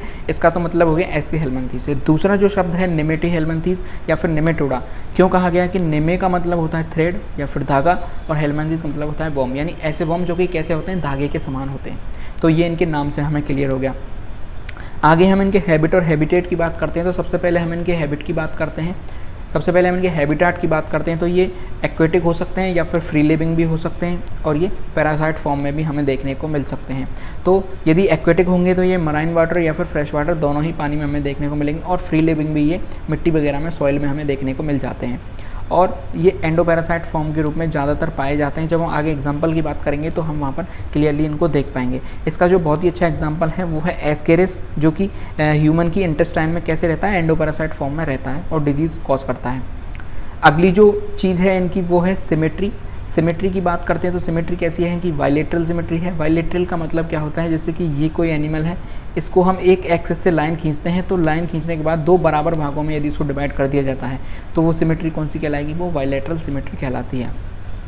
हम जर्म लेयर की बात करते हैं तो जर्म लेयर के हिसाब से ये कैसे हैं? ये ट्रिप्लोब्लास्टिक है, यानी कि 3 जर्म लेयर इनके पास पाई जाएंगी। पहली पाई जाएगी एक्टोडर्म, बीच वाली पाई जाएगी मेसोडर्म, और लास्ट वाली पाई जाएगी एंडोडर्म। ये तीनों देखने को हमें मिलेंगी यहाँ पर जर्म लेयर, लेकिन जो मीजोडर्म है वो वेल डेवलप्ड नहीं होगी, उसकी जो लाइनिंग है वो हमें देखने को नहीं मिलेगी। चूँकि मीजोडर्म यहाँ पर वेल डेवलप्ड नहीं है, इसलिए इनको क्या बोला जाता है, स्यूडोसीलोमेट बोला जाता है, यानी कि कूट गुही है। ठीक है, यानी इनके पास सीलोम नहीं है। सीलोम जो होनी चाहिए, जैसी मीजोडर्म की जो लाइनिंग वहाँ पर होनी चाहिए, वो लाइनिंग यहाँ पर देखने के लिए नहीं मिलती है, इसलिए इनको क्या बोला जाता है, स्यूडोसीलोमेट बोला जाता है। क्योंकि इनके पास कैविटी है जिसे स्यूडोसीलोम बोला जाता है, जो कैसी है, गट और बॉडी वॉल के बीच में पाई जाएगी। जैसे कि ये इनकी बॉडी वॉल है, इसके बीच में क्या पाई जा रही है, एक सीडोसील पाई जा रही है। ठीक है, अब ये सीडोसील क्यों है, क्योंकि इसके पास मीजोडर्म की लाइनिंग नहीं है, इसलिए इन एनिमल को क्या बोला जाता है, सीडोसीलोमेट बोला जाता है। यदि हम इनके लेवल ऑफ ऑर्गेनाइजेशन की बात करें तो ऑर्गन सिस्टम का लेवल ऑफ ऑर्गेनाइजेशन हमें देखने को मिलेगा। ऑर्गन सिस्टम का मतलब यहाँ पर अब ऑर्गन के सिस्टम्स डेवलप हो चुके हैं। ठीक है, जैसे कि हम बात करें डाइजेस्टिव सिस्टम की, तो इस तरह के कुछ ऑर्गन सिस्टम का लेवल हमें यहाँ पर ऑर्गेनाइजेशन देखने को मिलता है। आगे हम बढ़ते हैं, तो ये कैसे हैं, ये नॉन सेगमेंटेड राउंड वॉर्म है, यानी कि यहाँ पर हमें सेगमेंट देखने के लिए नहीं मिलेंगे। ठीक है, आगे हम बात करते हैं इनकी बॉडी कवर्ड होगी किससे, क्यूटिकल से। क्यूटिकल क्या करती है, इनको एक रेजिस्टेंस प्रदान करती है, एक रेजिस्टेंस देती है किससे, जैसे कि ये जो आपस का इनका बाहरी जो एटमॉस्फेयर है वहाँ पर ये आसानी से स्टे कर सकें। जैसे हम एस्केरिस की यदि बात करते हैं तो एस्केरिस ह्यूमन की इंटेस्टाइन में जाता है तो वो पहले स्टमक से होकर जाता है। स्टमक में क्या पाया जाता है, HCl। यदि क्यूटिकल की लेयर उसके पास नहीं होगी तो HCl उसको गला देगा, मार देगा, लेकिन यदि क्यूटिकल उसके पास है तो HCl से रेजिस्टेंस करेगा और वो आसानी से वहाँ पर एंडोपैरासाइट के फॉर्म में रह सकता है। यदि हम इनकी डाइजेस्टिव सिस्टम की बात करें तो सिंपल टाइप का डाइजेस्टिव सिस्टम मिलेगा हमें, एलिमेंट्री कैनाल कंप्लीट हमें देखने को मिलेगी। इससे पहले जो प्लेटीहेल्मिन्थीज थे उनमें ब्लाइंड शैक पाया जा रहा था। ठीक है, बॉडी प्लान उनका। अब यहाँ पर बॉडी प्लान की यदि हम बात करते हैं तो इनकी जो बॉडी प्लान है वो कैसी है, ट्यूब विद इन ट्यूब, यानी कि जैसे देखिए ये एक ट्यूब और इसके अंदर दूसरी ट्यूब, यानी एलिमेंट्री जो कैनाल है वो वेल डेवलप्ड हो चुकी है, कंप्लीट एलिमेंट्री कैनाल है, ऊपर की तरफ माउथ है, नीचे की तरफ एनस है। ठीक है, तो इसे बोलेंगे एलिमेंट्री जो कैनाल है वो कंप्लीट एलिमेंट्री कैनाल है। और इनकी बॉडी प्लान कैसा है, tube with in tube with well developed muscular pharynx, यानी इनके पास एक फेरिंग्स भी है, ग्रशिका भी है, जो कैसी है, वेल डेवलप्ड, जिसके पास मसल्स भी हमें देखने को मिलती हैं। यदि हम इनके माउथ की बात करते हैं तो माउथ में हुक्स और सकर हमें देखने को मिलते हैं। हुक्स से ये क्या करते हैं, जो जहाँ पर भी ये एंडोपैरासाइट के फॉर्म में रहते हैं तो उनको वहाँ पर जो स्किन होती है अंदर की उसको वहाँ से रप्चर करते हैं, फाड़ते हैं, और उसके बाद सकर से वहाँ पर अपना जो न्यूट्रिशन है उसको लेते हुए रहते हैं। यदि हम इनके रेस्पिरेटरी सिस्टम की बात करें तो रेस्पिरेटरी सिस्टम अभी तक इनमें डेवलप्ड नहीं हुआ है। सर्कुलेटरी सिस्टम की बात करें तो वो भी इनमें डेवलप्ड नहीं हुआ है। नर्वस सिस्टम की यदि हम बात करें तो नर्वस सिस्टम डेवलप्ड है, लेकिन कैसा है, पुअरली डेवलप्ड है। इनमें एक विशेष प्रकार की संरचना पाई जाती है जिसे बोलते हैं नर्व रिंग। ठीक है, इनमें नर्व रिंग हमें देखने को मिलती है जो कि नर्वस सिस्टम का एक बेहतरीन अंग है। आगे हम बढ़ते हैं, इनकी लाइफ साइकिल की बात करते हैं तो लाइफ साइकिल इनकी सिंपल भी है और कॉम्प्लिकेटेड भी है। वैसे बेसिकली क्या बात करते हैं हम कि इनमें नॉर्मल बेसिकली यदि हम इनकी बात करें तो इनमें कोई स्पेशल लार्वा स्टेज नहीं पाई जाती, लेकिन कुछ चीज़ें कुछ एनिमल ऐसे हैं जिनमें लार्वा स्टेज पाई जाती है। जैसे कि हम एस्केरिस की यदि बात करते हैं तो उसकी एक लार्वल स्टेज है जिसे बोलते हैं रेप्टाइटिफॉर्म लार्वा। ठीक है, यदि हम इनके सेंस ऑर्गन की बात करें तो इनका जो हेड है वो वेल डेवलप्ड नहीं है। ठीक है, कंप्लीट हेड नहीं है उनका, यानी वहाँ पर कोई भी तरह का सेंस ऑर्गन जैसे कि आइज़, नोज़, ईयर्स ऐसा कुछ नहीं पाया जा रहा है। तो फिर ये सेंस ऑर्गन्स सेंसरी जो इनकी चीज़ें हैं वो कहाँ से सेंस को करेंगे, तो इनके उसके स्थान पर इनको क्या दिया गया है, पिट्स दिए गए हैं, पेपिली दिए गए हैं, ब्रिसल्स दिए गए हैं और आई स्पॉट इनके लिए दिए गए हैं सेंस ऑर्गन्स के रूप में। यदि हम इनके एक्सक्रीटरी सिस्टम की बात करते हैं तो एक्सक्रीटरी सिस्टम प्रोटोनेफ्रीडिया के थ्रू होता है और कैनाल्स के थ्रू होता है। यहाँ पर प्रोटोनेफ्रीडिया पाई जा रही है, जब हम एनालिट्स में पढ़ेंगे तो वहाँ पर जो एक्सक्रीशन होगा वो नेफ्रीडिया के थ्रू होगा। तो नेफ्रीडिया से पहली वाली जो चीज़ होती है उनको क्या बोला जाएगा, प्रोटोनेफ्रीडिया। यदि हम इनके सेक्स की बात करते हैं तो ये यूनिसेक्सुअल और डायोसियस, यानी पहले ऐसे एनिमल हैं जो कि यूनिसेक्सुअल और डायोसियस हैं। इसका मतलब अलग अलग है, मेल अलग है, फीमेल अलग है। Males and females are distinct, यानी कि मेल और फीमेल को देखकर ही हम पहचान सकते हैं। कैसे कि females are longer than males, यानी कि जो फीमेल्स होती हैं वो मेल से थोड़ी सी लंबी होती हैं और जो मेल होता है वो उसका जो पिछला हिस्सा होता है वो कर्व्ड होता है। इसको समझने के लिए हम डायग्राम पर चलते हैं। ये डायग्राम आपका एनसीईआरटी में मेंशन है। यहाँ पर देखिए मेल है और ये फीमेल है, दोनों से हम कंपेयर कर सकते हैं। तो जो फीमेल है वो मेल से थोड़ी सी लंबी है, लॉन्गर है, और ये जो पिछला हिस्सा है मेल का वो कर्व्ड हमें दिखाई देता है। ठीक है, तो ये इनमें बेसिक अंतर होता है जिससे कि हम मेल और फीमेल को देख के ही अंदाज़ा लगा सकते हैं। यहाँ पर देखिए हम यदि इस पिक्चर की बात करें, ये हम पहचान सकते हैं कि ये फीमेल है। कैसे पहचान सकते हैं कि एक तो ये लॉन्गर है थोड़ी सी लॉन्गर है और यहाँ पर हमें कर्व्ड देखने को नहीं मिल रहा है। आगे हम बढ़ते हैं यदि इनके रिप्रोडक्शन की, तो रिप्रोडक्शन कैसा होता है, सेक्सुअल रिप्रोडक्शन होता है और गैमेटिक फ्यूजन होता है, यानी गैमेट्स बनते हैं, मेल में मेल गैमेट्स बनते हैं, फीमेल में फीमेल गैमेट्स बनते हैं, दोनों का फ्यूजन होता है, तो सेक्सुअल रिप्रोडक्शन वहाँ पर हो जाता है। यदि हम फर्टिलाइजेशन की बात करते हैं तो फर्टिलाइजेशन में इंटरनल ही होता है। और यदि हम इनके डेवलपमेंट की बात करें तो डेवलपमेंट दोनों तरह का हो सकता है, वो डायरेक्ट डेवलपमेंट भी हो सकता है, वो इनडायरेक्ट डेवलपमेंट भी हो सकता है। यदि डेवलपमेंट इनडायरेक्ट होगा तो वहाँ पर मैंने आपको लार्वल स्टेज बताई थी, बहुत सारी लार्वल स्टेज पाई जाती हैं, जैसे कि एस्केरिस की जो लार्वल स्टेज है रेप्टाइटिफॉर्म लार्वा, ठीक है। आगे हम इनके एग्जाम्पल की बात करते हैं जो कि आपके एनसीईआरटी में मेंशन है। पहला एग्जाम्पल है आपका एस्केरिस, जिसे राउंड वर्म बोला जाता है, कोलक्रमी। ये एस्केरिस की पिक्चर है। एस्केरिस से ह्यूमन में डिजीज़ कॉज करता है जिसे बोला जाता है एस्केरियोसिस, ठीक है। ये क्या करता है, इंटेस्टाइन के अंदर चला जाता है और वहाँ से ये अपना रिप्रोडक्शन करता रहता है। बहुत सारे एस्केरिस पेट के अंदर हो जाते हैं और वो वहाँ पर अपना पोषण लेते रहते हैं और फिर एक टाइम ऐसा आता है कि जो इंटेस्टाइन है वो ब्लॉक हो जाती है बिल्कुल ही, ठीक है। फिर वहाँ पर पेन होता है, फिर उसको सर्जरी के थ्रू ये एस्केरिस को बाहर निकाला जाता है। एक अगला है आपका बुचरेरिया, जिसे बोला जाता है फिलेरिया बॉम, ठीक है। बुचरेरिया की दो जो स्पीसीज़ हैं वो हैं बुचरेरिया बैंकोफ्टाई, ठीक है, और एक बुचरेरिया मेलाई। ये दोनों क्या करते हैं, फाइलेरियाई कृमि है, ठीक है, जो कि क्या करते हैं आपके एक रोग है जिसे बोला जाता है फाइलेरियसिस, ठीक है, फाइलेरियसिस या फिर बोला जाता है एलिफेंटिएसिस, ठीक है। ये दोनों रोग हैं। जो एलिफेंटिएसिस होता है इसे हिंदी में बोला जाता है हाथी पाँव रोग, ठीक है, या फिर हस्ती पाँव रोग। इसके अंदर क्या होता है कि जो लिम्फेटिक वेसल्स हैं उनमें धीरे धीरे स्वेलिंग आने लग जाती है और जो पैर है वो बिल्कुल फूल जाता है, किसी किसी के स्क्रोटम भी वहाँ पर फूल जाता है, ठीक है। तो ये बुचरेरिया हमें देखने को मिल जाता है। अगला है एनसाइक्लोस्टोमा, जिसे बोला जाता है हुकबॉम। ये एनसाइक्लोस्टोमा है, ये भी ह्यूमन के अंदर डिजीज़ कॉज करता है। और अगला है रेब्डाइटिस, रेब्डाइटिस भी ह्यूमन के अंदर डिजीज़ कॉज करता है। तो ये जो 3 एग्जाम्पल हैं आपके ये दिए गए हैं एनसीईआरटी में, इनको हमें याद करने की ट्रिक मैं बताता हूँ आपको आगे, एक ही बार में आपको ट्रिक याद हो जाएगी। देखिए एक ट्रिक है, ऐसे कैसे बेचारा अंकित हुक्के से रह गया। अंकित है बेचारा, क्या पीता है, हुक्का पीता है। वैसे पीना नहीं चाहिए, बहुत गलत चीज़ है हुक्का, बहुत गलत चीज़ है, नहीं पीनी चाहिए हमें, ठीक है। तो वो पीता है लेकिन अब की बार वो क्या है, बेचारा हुक्के से रह गया है। तो लोग उससे पूछ रहे हैं कि ऐसे कैसे बेचारा अंकित हुक्के से रह गया। तो देखिए ऐसे कैसे से बनेगा एस्केरिस, जिसे बोलते हैं राउंड वॉर्म, बेचारे से बनेगा बुचरेरिया, और अंकित हुक्के से एक ही शब्द बनेगा जिससे बोलेंगे अंकित से बनेगा एनसाइक्लोस्टोमा और हुक्के से बनेगा हुकबॉर्म। कई बार क्या होता है कि हुकबॉर्म वो पूछ लेता है कि कौन से फाइलम से बिलोंग करता है, तो हुक हम देखकर यहाँ पर हमारे दिमाग में चीज़ें आती हैं सीधे प्लेटीहेल्मिन्थेस की, ठीक है। लेकिन ये प्लेटीहेल्मिन्थेस ना होकर किसके अंदर आएगा, एस्केहेल्मिन्थेस के अंदर आएगा, और रह गया से क्या बनेगा आपका रेब्डाइटिस। तो इस तरह से एक छोटी सी ट्रिक मैंने आपके लिए बनाई थी। अगर आपको वीडियो अच्छी लगी हो तो लाइक ज़रूर कीजिएगा, एक कमेंट छोटी सी आप कर सकते हैं जिससे कि हमें एक मोटिवेशन मिलती है। यदि आपका कोई डाउट है तो आप कमेंट बॉक्स में मुझसे पूछ सकते हैं। अगर आप चैनल को जरूर सब्सक्राइब कर लें और देश से प्यार करें, माता पिता से प्यार करें। जय हिंद। हेलो स्टूडेंट्स, आपका बहुत बहुत स्वागत है मेरे यूट्यूब चैनल मुद्गल बायोलॉजी में। आज की वीडियो में हम बात करने वाले हैं फाइलम एनिलिडा के बारे में, जिसका कि दूसरा नाम है सेगमेंटेड वॉर्म्स। इससे पहले हमने फाइलम एस्केहेल्मिन्थेस पढ़ा, प्लेटीहेल्मिन्थेस पढ़ा। प्लेटीहेल्मिन्थेस जो थे वो फ्लैट वॉर्म्स थे और जो एस्केहेल्मिन्थेस थे वो राउंड वॉर्म्स थे। इसी तरह के एनिलिडा हैं, ये भी वॉर्म्स की कैटेगरी में आते हैं, और ये कौन से वॉर्म हैं, सेगमेंटेड वॉर्म्स हैं। अब एक क्वेश्चन यहाँ पर उठता है कि जो फ्लैट वॉर्म्स थे वहाँ पर भी जो हमें टेप वॉर्म देखा था उसमें भी हमें सेगमेंट देखने को मिल रहे थे, और यहाँ पे भी सेगमेंट, तो क्यों ना उसे यहाँ पर सेगमेंटेड वॉर्म्स में रखा गया, उसका एक रीज़न है। वहाँ जो हमें फ्लैट टेप वॉर्म जो हमने देखा था उसमें जो सेगमेंट्स बन रहे थे वो ऊपर की तरफ सेगमेंट्स थे, यानी कि वो ट्रू सेगमेंट्स नहीं थे। अंदर हमें किसी भी तरह का सेगमेंटेशन हमें देखने को नहीं मिला था। लेकिन यहाँ पर जो वॉर्म्स हमें देखने को मिलेंगे जैसे कि ये, तो इनका बॉडी प्लान जो है वो ट्यूब विद इन ट्यूब है। तो जो हमें यहाँ पर सेगमेंट्स देखने को मिलेंगे वो ट्रू सेगमेंट्स हमें देखने को मिलेंगे, यानी कि जैसा सेगमेंट्स बाहर है ऐसा ही सेगमेंट हमें अंदर देखने को मिलेगा, एक एक अलग अलग सेगमेंट्स, ठीक है। ये अंतर है सेगमेंटेड बर्ड्स यानी एनिलिडा और टेप वॉर्म्स वाले जो क्वेश्चन था उसका ये आंसर है। आगे हम इनके एक एक कैरेक्टर्स की बात करते चलते हैं। सबसे पहले हम इनके शब्द की बात करते हैं कि हमें शब्द से क्या सीखने को मिलता है, क्या हम इसके निकाल सकते हैं शब्द से इसका नाम। तो शब्द है इसका एनिलिडा। एनिलिडा जो शब्द से मिलकर बना है वो एन्युली, ठीक है, एन्युलिया एन्युलियस।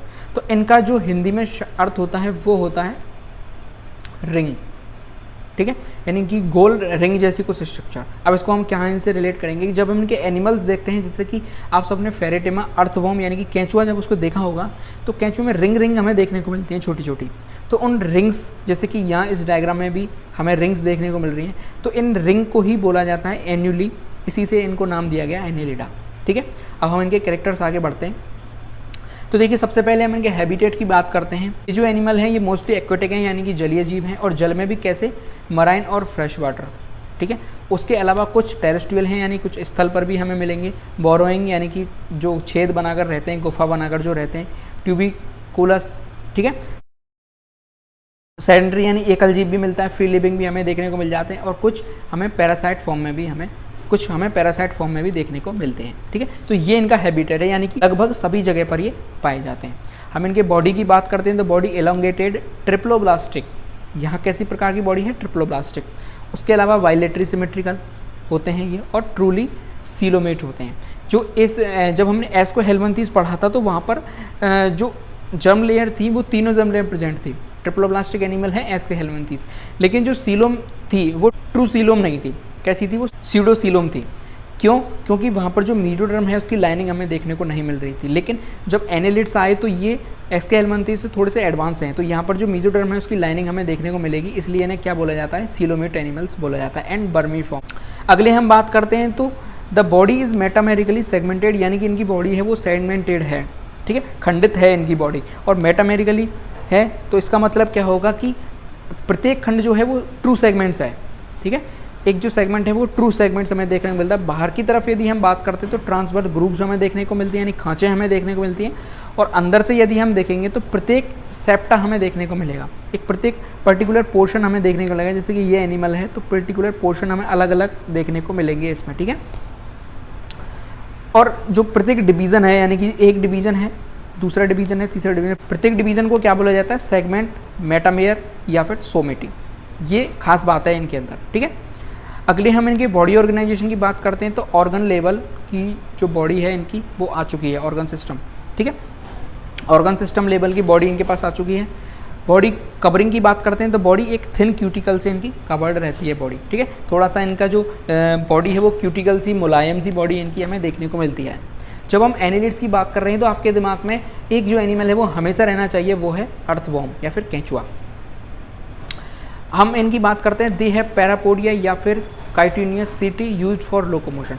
कुछ एनिमल ऐसे हैं जिनके पास पैरापोडिया पाए जाते हैं। पैरापोडिया का मतलब क्या होता है कि जैसे मान के चलिए ये कोई एनिमल है तो इसके चारों तरफ कुछ पैर जैसे स्ट्रक्चर पाए जाते हैं, इन्हें क्या बोला जाता है, पैरापोडिया पाया जाता है, बोला जाता है। तो इसका जो एग्जांपल है वो है नीरीस। नीरीस को आपने डायग्राम में देखा होगा तो उसमें पैरापोडिया हमें देखने को मिलते हैं। देखिए मैं दिखाता हूँ आपको नीरीस का डायग्राम, ये नीरीस है, तो नीरीस की तरफ ये जो न्यूक्लियस जैसे स्ट्रक्चर हमें देखने को मिल रहे हैं इन्हें ही बोला जाता है क्या, पैरापोडिया, ठीक है। ये क्या काम करते हैं, ये लोकोमोशन के लिए काम आते हैं। आगे हम बात करते हैं, इनकी body appears red due to the present of haemoglobin. इनकी बॉडी रेड कलर की हमें दिखाई मिल देती है, क्यों? क्योंकि इनकी जो बॉडी है उसमें हीमोग्लोबिन पाया जाता है, ठीक है। जैसे कि वही आप अर्थवॉर्म को देख लीजिए तो उसकी बॉडी रेड होती है, क्यों? क्योंकि उसमें हीमोग्लोबिन हमें देखने को मिलता है। यदि एलिमेंट्री कैनाल की बात करते हैं तो स्ट्रेट ट्यूब लाइक इनकी एलिमेंट्री कैनाल होती है, साथ ही साथ कंप्लीट एलिमेंट्री कैनाल होती है extending from mouth to anus. यानी कि अब इनकी बॉडी जो है वो ब्लाइंड सैक नहीं है, क्योंकि एसकी हेल्मंथीज में भी ब्लाइंड सैक नहीं थी, तो लेकिन और ये एनिलिड्स हैं वो एसके हेल्मंथीज थोड़ा सा ऊपर हैं, तो इनकी बॉडी भी जो है एनस और माउथ दोनों हमें मिलेंगे, और जो डाइजेशन है वो इंटरनली एक्स्ट्रा सेलुलर हमें देखने को मिलेगा। यदि हम रेस्पिरेटरी सिस्टम की बात करते हैं तो respiration happens through the general body surface से डिफ्यूजन के थ्रू ही ये रेस्पिरेशन करते हैं। लेकिन जो पैरापोडिया जिनमें पाए जाते हैं जैसे कि नीरीज है, तो वो रेस्पिरेशन कहाँ से करती है, अपने पैरापोडिया से वो रेस्पिरेशन करती है। सर्कुलेटरी सिस्टम की यदि बात करते हैं तो these invertebrates have a true closed circulatory system, यानी कि यहाँ पर जो सर्कुलेटरी सिस्टम है वो क्लोज्ड हो चुका है अब। यानी कि क्लोज सर्कुलेटरी सिस्टम का मतलब क्या होता है कि जो वेसल्स हैं, ब्लड वेसल्स वो बन चुकी हैं, अब पर्टिकुलर एक ऑर्गन्स के लिए प्रत्येक नली जाएगी, वो वहाँ पर ब्लड की सप्लाई करेगी। अगले हम regeneration is a very common characteristics of annelids. Regeneration का मतलब क्या होता है, किसी भी जो ऑर्गन है या कोई भी बॉडी का पार्ट्स है वो किसी भी कारण से यदि डिग्रेड हो गया है, टूट कर गिर गया है कुछ भी, तो उसको दोबारा से उसी पार्ट्स को ये बना लेते हैं, उसे बोला जाता है रीजनरेशन। यदि नर्वस सिस्टम की बात करते हैं तो consist of a pair of cerebral ganglia, यानी कि यहाँ पर अब सेरेब्रल गैंग्लिया का क्या हो गया, पेयर बन चुका है, जिससे कि क्या बोलेंगे, ब्रेन, और जो डबल वेंट्रल नर्व कॉर्ड आ चुकी है यहाँ पर, having segmentally arrange ganglia and lateral nerves in each segment. प्रत्येक खंड के लिए जो गैंग्लिया है और लेटरल नर्व्स हमें देखने को मिलेंगी प्रत्येक खंड के लिए।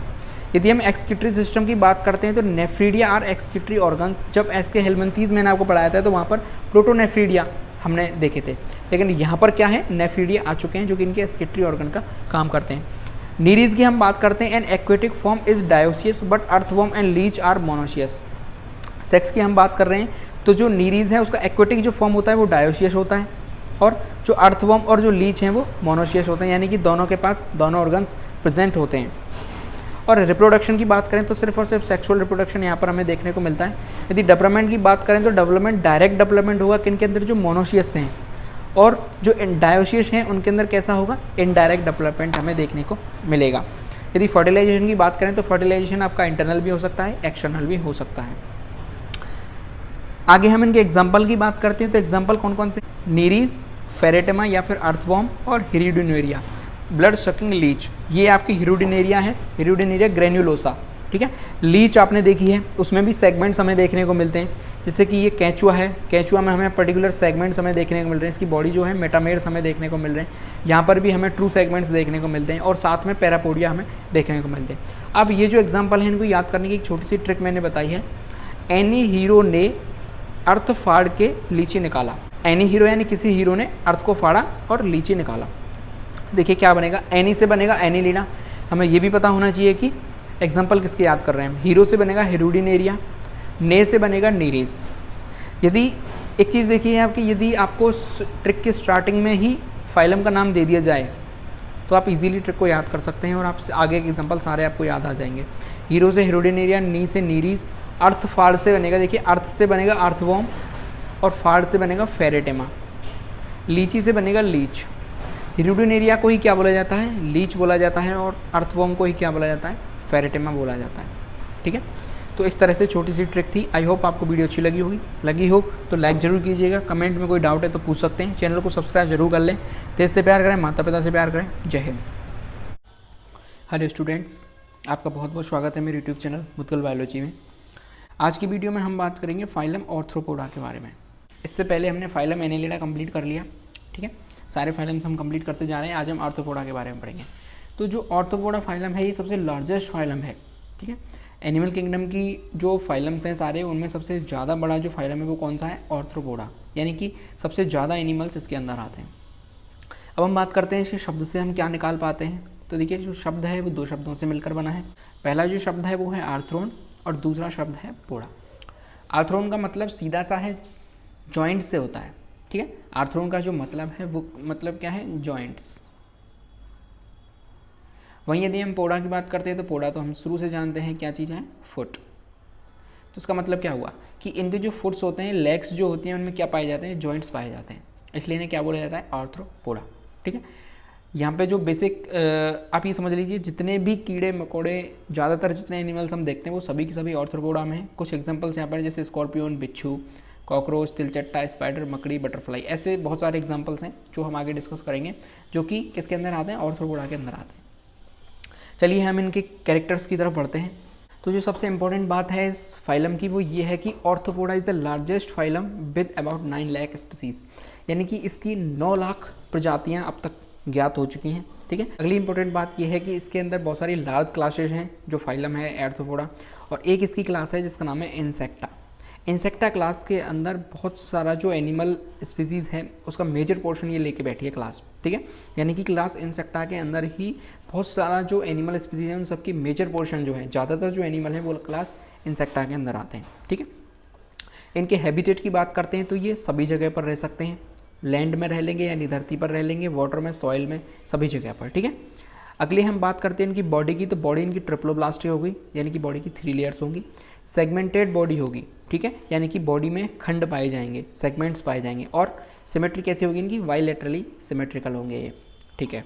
आगे हम इनके लेवल ऑफ ऑर्गेनाइजेशन की बात करते हैं तो इनके पास कौन सा लेवल है, ऑर्गन सिस्टम लेवल का ऑर्गेनाइजेशन है। बॉडी की यदि बात करते हैं तो बॉडी इनकी 3 पार्ट्स में डिवाइड होती है, हेड, थोरैक्स और एब्डोमेन, सिर, बक्श और उदर, ठीक है। 3 पार्ट्स में इनकी बॉडी डिवाइड होती है। और कभी कभी क्या होता है कि जो सिर वाला पोर्शन है और थोरैक्स वाला जो पोर्शन है दोनों जुड़ जाते हैं और जुड़कर एक सेफेलोथोरैक्स बनाते हैं, ठीक है, एक बनाते हैं, जैसे हिंदी में बोलते हैं शिरोबक्ष। आगे हम बढ़ते हैं, इनकी बॉडी में जॉइंटेड अपेंडिसेस पाए जाते हैं, यानी कि इनके जो लिम्स हैं वो जॉइंटेड पाए जाएंगे, लेग्स हैं उनमें जॉइंट पाए जाएंगे, जो कि किस में हेल्प करते हैं, इनकी लोकोमोशन में हेल्प करते हैं। इनकी बॉडी के अंदर कैविटी पाई जाएगी, वो कैविटी किससे भरी हुई होगी, ब्लड से फिल्ड होगी वो कैविटी, इसलिए उस कैविटी को क्या बोलेंगे, हीमोसील कैविटी। अगर इनके ब्लड के कलर की बात करें तो इनका ब्लड कैसा होगा, वाइट कलर का इनका ब्लड होता है, क्योंकि इनमें हीमोग्लोबिन नहीं पाया जाता। यदि हम इनके बाह्य कंकाल एक्सोस्केलेटन की बात करते हैं तो वो हार्ड होता है, क्यों, क्योंकि वो किससे बना होता है, वो काइटिन से मिलकर बना हुआ होता है। एक काइटिन एक हार्ड सब्सटेंस है, ठीक है। यदि हम इनके डाइजेस्टिव सिस्टम की बात करते हैं तो वो कंप्लीट प्रकार का डाइजेस्टिव सिस्टम है, जिसमें माउथ और एनस दोनों अपोजिट साइड्स पर होते हैं बॉडी की पे, ठीक है। यानी आगे की तरफ माउथ होगा तो पीछे की तरफ एनस होगा। हम इनके रेस्पिरेशन की बात करते हैं तो चूंकि ये सभी जगह पर रह सकते हैं, पानी के अंदर, धरती पर भी रह सकते हैं, तो इसलिए इनकी जो रेस्पिरेशन है उसके लिए अलग अलग प्रकार की चीज़ें पाई जाती हैं। तो देखिए जो एक्वेटिक एनिमल्स हैं वो कैसे जनन करते हैं, गिल्स से, ठीक है। और जो टेरेस्ट्रियल फॉर्म में रहने वाले एनिमल्स हैं वो उनके पास ट्रैकिया होती है या फिर बुक लंग्स होते हैं, ठीक है। तो वो इन चीज़ों से क्या करते हैं, बुक लंग्स होते हैं और ट्रैकिया, इनके द्वारा क्या करते हैं, वो रेस्पिरेशन करते हैं। यदि हम इनके सर्कुलेटरी सिस्टम की बात करते हैं तो ओपन प्रकार का सर्कुलेटरी सिस्टम इनके पास होता है, यानी कि किसी भी प्रकार की वेन्स या फिर ब्लड वेसल्स इनके पास नहीं पाई जाती। हम इनकी सेंसरी ऑर्गन्स की बात करते हैं तो इनके पास कंपाउंड आइज पाई जाती हैं, ठीक है। एक पेयर होता है जो कि इनके सिर पर रखा हुआ रहता है, वो किसका है, कंपाउंड आइज पाई जाती हैं। और कुछ और sensory organs like hairs, antennae, simple and compound eyes, auditory organs and statocyst, ठीक है। यानी कि हेयर्स पाए जाएंगे इनकी बॉडी पर जो कि एक सेंसरी ऑर्गन्स का ही काम करते हैं। एंटीना पाए जाएंगे इनके सिर पर, और सिंपल और कंपाउंड आइज दोनों प्रकार की आइज पाई जाएंगी, और ऑडिटरी ऑर्गन्स भी इनकी बॉडी पर पाए जाएंगे, यानी कि जो सुनने के लिए जो ऑर्गन्स काम आते हैं उन्हें बोलते हैं ऑडिटरी ऑर्गन्स, और स्टेटोसिट्स जो कि बैलेंस बनाने के काम आती है, ठीक है। तो ये इनके सेंसरी ऑर्गन्स हो गए। हम इनके नर्वस सिस्टम की बात करते हैं तो इनका नर्वस सिस्टम वेल डेवलप्ड होता है, सेंट्रल नर्वस सिस्टम, ठीक है। अब हम बात करते हैं टेरेस्ट्रियल ऑर्थोपोड्स की। तो जो टेरेस्ट्रियल ऑर्थोपोड्स हैं वो जो एक्सक्रीट करते हैं, यानी एक्सक्रीशन सिस्टम जो होगा, तो उनके पास एक्सक्रीशन के लिए मेलपीजियन टिब्यूल्स पाई जाएंगी, यानी मेलपीजी नलिकाएं। जब हम कॉकरोच को डिटेल में पढ़ेंगे तो वहाँ पर हमें पता चलेगा कि मेलपीजी टिब्यूल्स क्या होती हैं, किस तरह से वो वर्क करती है, ठीक है। वहीं यदि हम एक्वेटिक की बात करते हैं तो वो ग्रीन ग्लैंड्स या फिर कॉक्सल ग्लैंड्स जिसे बोला जाता है, इन दो अलग प्रकार की ग्रंथियाँ पाई जाती हैं। इनके थ्रू ये क्या करते हैं, एक्सक्रीशन करते हैं। इनके थ्रू ये क्या करते हैं, एक्सक्रीशन करते हैं। यदि हम इनके सेक्सुअलिटी की बात करते हैं तो ये यूनिसेक्सुअल होते हैं, यानी एकलिंगी होते हैं, और फर्टिलाइजेशन इनका एक्सटर्नल भी हो सकता है और इंटरनल भी हो सकता है। आगे हम बढ़ते हैं इनकी डेवलपमेंट की। तो यदि ये मोनोसियस होंगे तो डेवलपमेंट कैसा होगा, डायरेक्ट प्रकार का डेवलपमेंट होगा, और यदि ये डायोसियस होंगे तो डेवलपमेंट कैसा होगा, इनका इनडायरेक्ट प्रकार का डेवलपमेंट होगा। यदि हम इनके आगे हम बात करते हैं इनकी, तो ये मोस्टली कैसे होते हैं, ओविपेरस होते हैं, यानी कि ये अंडे देते हैं, जीव ये नहीं देते। अब इनके एग्जाम्पल की बात कर लेते हैं। तो देखिए एग्जाम्पल कई सारे हैं, क्योंकि इसमें जो एनिमल्स हैं वो बहुत सारे हैं, तो इसलिए इनके एग्जाम्पल ही बहुत सारे हैं। तो एग्जाम्पल को हमने हमारे हिसाब से अलग अलग प्रकार से बांट लिया है। तो कुछ इंसेक्ट्स ऐसे हैं जो कि जिनके इकोनॉमिकल इंपॉर्टेंस है, ठीक है। तो वो कौन कौन से इंसेक्ट्स हैं, जैसे कि एपीज जिसे बोलते हैं हनी बी, ठीक है, मधुमक्खी। एक होता है बॉम्बेक्स जिसे बोला जाता है सिल्क बॉम। एक होता है लेसिफर या फिर लैक इंसेक्ट। तो जो हनी बी है उससे हम शहद एकत्रित करते हैं, ठीक है, तो वो शहद हमें देती है, तो ये एक इकोनॉमिकल इंपॉर्टेंस हो गई उसकी। उसी तरह से हम बात करते हैं बॉम्बेक्स की या फिर सिल्क बॉम की। तो सिल्क बॉम क्या करता है, सिल्क बॉम से हम रेशम कीट जिसे हिंदी में बोलते हैं, तो रेशम से कपड़े वगैरह बनते हैं, तो ये भी इसकी एक इकोनॉमिकल इंपॉर्टेंस है। ऐसे ही एक होता है लेसिफर या फिर जिसे बोलते हैं लैक इंसेक्ट या फिर लाख कीट, ठीक है, हिंदी में लाख कीट जिसे बोला जाता है। तो लाख एक प्रकार का पदार्थ होता है जो कि लैक इंसेक्ट बनाता है उसको, ठीक है। उससे क्या है, कड़े वगैरह चूड़े आपने सुना होगा, यदि आपके घर में जो मम्मी या सिस्टर होती हैं वो चूड़े वगैरह पहनती हैं तो वो कहते हैं लाख की चूड़ियाँ, ठीक है। तो वो चूड़ियाँ वगैरह किन से बनती हैं, लाख इंसेक्ट के उस जो प्रोडक्ट बनाता है उससे बनती है। ऐसे ही कुछ वेक्टर्स होते हैं, कुछ वाहक इंसेक्ट्स होते हैं, जैसे कि एनोफ्लीज, आप सबने नाम सुना है मादा एनोफ्लीज का। वो क्या कॉज करवाती है, ये बीमारी कॉज करने के लिए वेक्टर्स का काम करते हैं।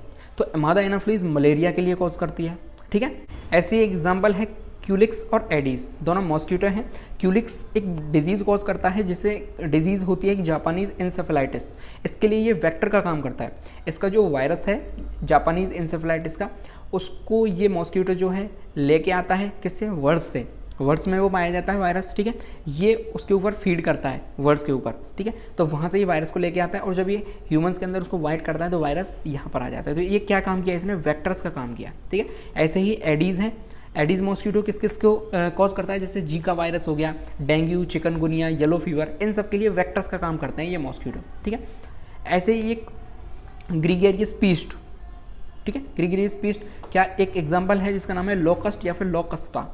आपने नाम सुना होगा, अभी हाल फिलहाल जब लॉकडाउन चल रहा था तो उस बीच में एक टिड्डियों का दल पाकिस्तान की तरफ से आता है, तो वो जो टिड्डियाँ हैं उसको ही क्या बोला जाता है, लोकस्टा या फिर लोकस्ट, ठीक है। तो टिड्डियों का दल है, ये एक तरह से क्या करते हैं, पूरा दल इनका समूह आता है और समूह आके पूरी फसल को नष्ट कर देता है, इसलिए इन्हें बोला जाता है ग्रीगेरियस पीस्ट, ठीक है। ऐसे ही एक लिविंग फॉसिल है जिसका नाम है लिम्यूलस या फिर किंग क्रैब जिसे बोला जाता है, राजा केकड़ा, साधु केकड़ा, ठीक है।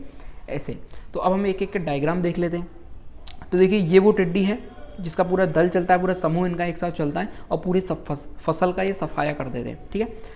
ऐसे ही ये सिल्क बॉम्ब है, तो ये सिल्क बॉम्ब है बॉम्बेक्स जिसे हम बोलते हैं, और ये उसका कैटरपिलर वाली जो फॉर्म है, लार्वा फॉर्म कह लीजिए या फिर कैटरपिलर फॉर्म कह लीजिए, किसकी, बॉम्बेक्स की। ये साधु केकड़ा है, किंग क्रैब जिसे बोला जाता है, ठीक है,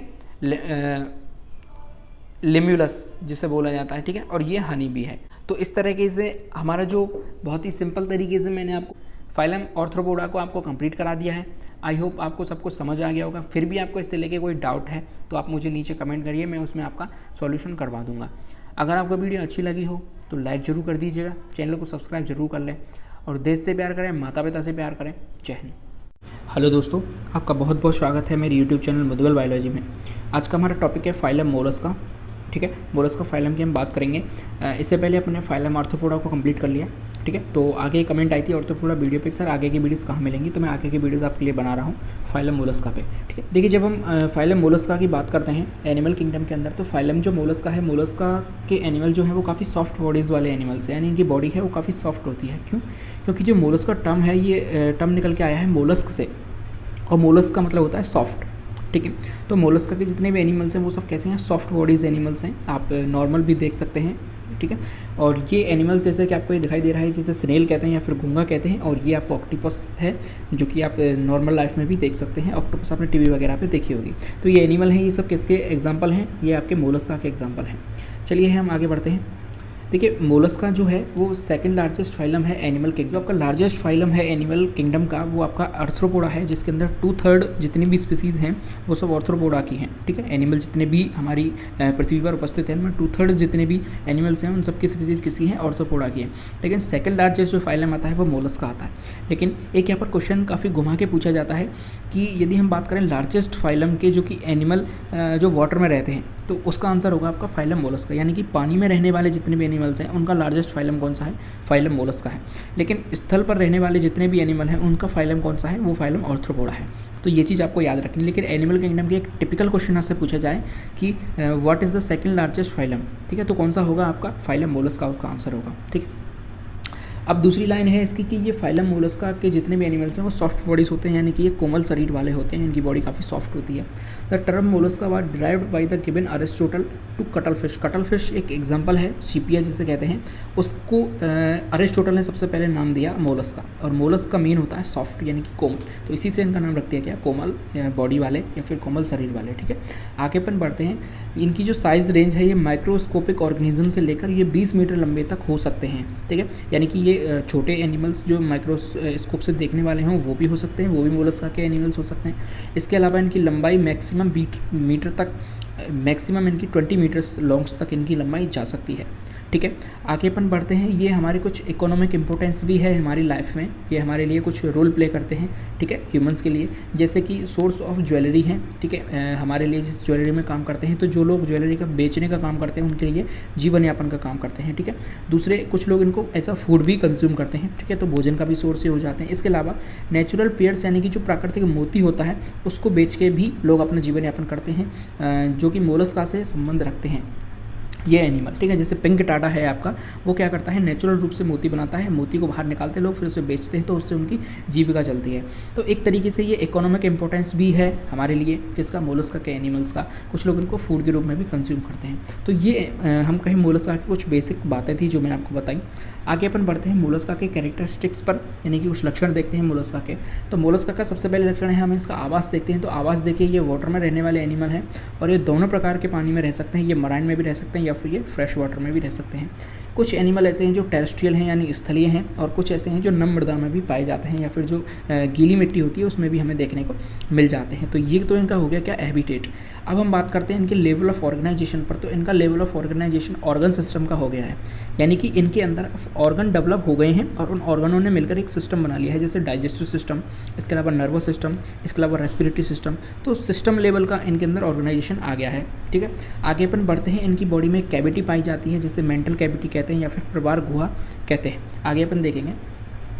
हम इनकी बॉडी की बात करते हैं तो इनकी बॉडी देखिए डिवाइडेड होती है किसमें, हेड में यानी सिर में, विसरल मास या फिर मस्कुलर फुट जिसे पेशीपात कहते हैं या फिर मेंटल जिसे प्रवार कहते हैं। तो 4 पार्ट्स में इनकी बॉडी डिवाइड होती है, हेड में, विसरल मास में, मस्कुलर फुट में और मेंटल में। ठीक है, हेड के ऊपर इनके टेंटिकल्स और कंपाउंड आइज पाई जाती हैं। जब आप इनके हेड को देखेंगे, आपने घोंगे को देखा होगा, तो घोंगा के ऊपर 2 एंटीना जैसी संरचना पाई जाती है। ठीक है, वो क्या होती हैं, वो उसके टेंटिकल्स होते हैं और कुछ कंपाउंड और 2 उसकी कंपाउंड आइज पाई जाती हैं। देखिए आइज 2 प्रकार की होती हैं, सिंपल आइज और कंपाउंड आइज। कभी हम डिटेल में पढ़ेंगे इस टॉपिक को, तब मैं आपको बताऊंगा कि क्या डिफरेंस होता है कंपाउंड आइज और सिंपल आइज में। तो इसके अंदर जो आइज पाई जाती हैं वो कैसी हैं, कंपाउंड आइज हैं।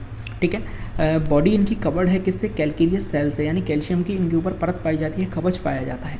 देखिए इनकी बॉडी काफ़ी सॉफ्ट है, सॉफ्ट बॉडीज़ है, तो हर कोई इनको नुकसान पहुंचा सकता है, लेकिन नेचर ने हर किसी को जीवन जीने के लिए यहाँ पर भेजा है धरती पर, तो वो जिएगा, उसके लिए उन्होंने इंतजाम करके भेजा है। तो जब इनकी बॉडी काफ़ी सॉफ्ट है, हर कोई इनको नुकसान पहुँचा सकता है, तो इनके लिए कैल्केरियस सेल दे दिया जिससे कि ये सेल के अंदर रहकर अपना बचाव कर सकें।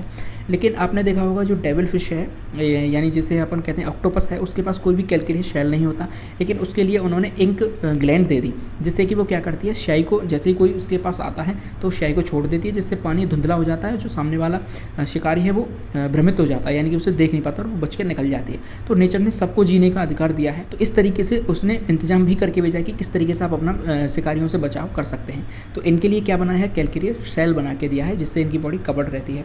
दूसरी बात करते हैं हम इनके लोकोमोशन की। मस्कुलर फुट पाया जाता है जिसके द्वारा ये लोकोमोशन करते हैं। जब आप आके फर्दर क्लासेस में पढ़ेंगे तो आपको पता चलेगा कि लोकोमोशन में मस्कुलर फुट किस तरीके से हेल्प करता है, एप्पल स्नेल या फिर हम कहें घोंगा के अंदर किस तरीके से वो हेल्प करता है। आगे अपन बढ़ते हैं तो हम इनके अब सिस्टम की बात करेंगे, एक एक सिस्टम में कि क्या क्या इनका रोल होता है सभी सिस्टम, क्योंकि इनका जो लेवल ऑफ ऑर्गेनाइजेशन है वो सिस्टम लेवल का है।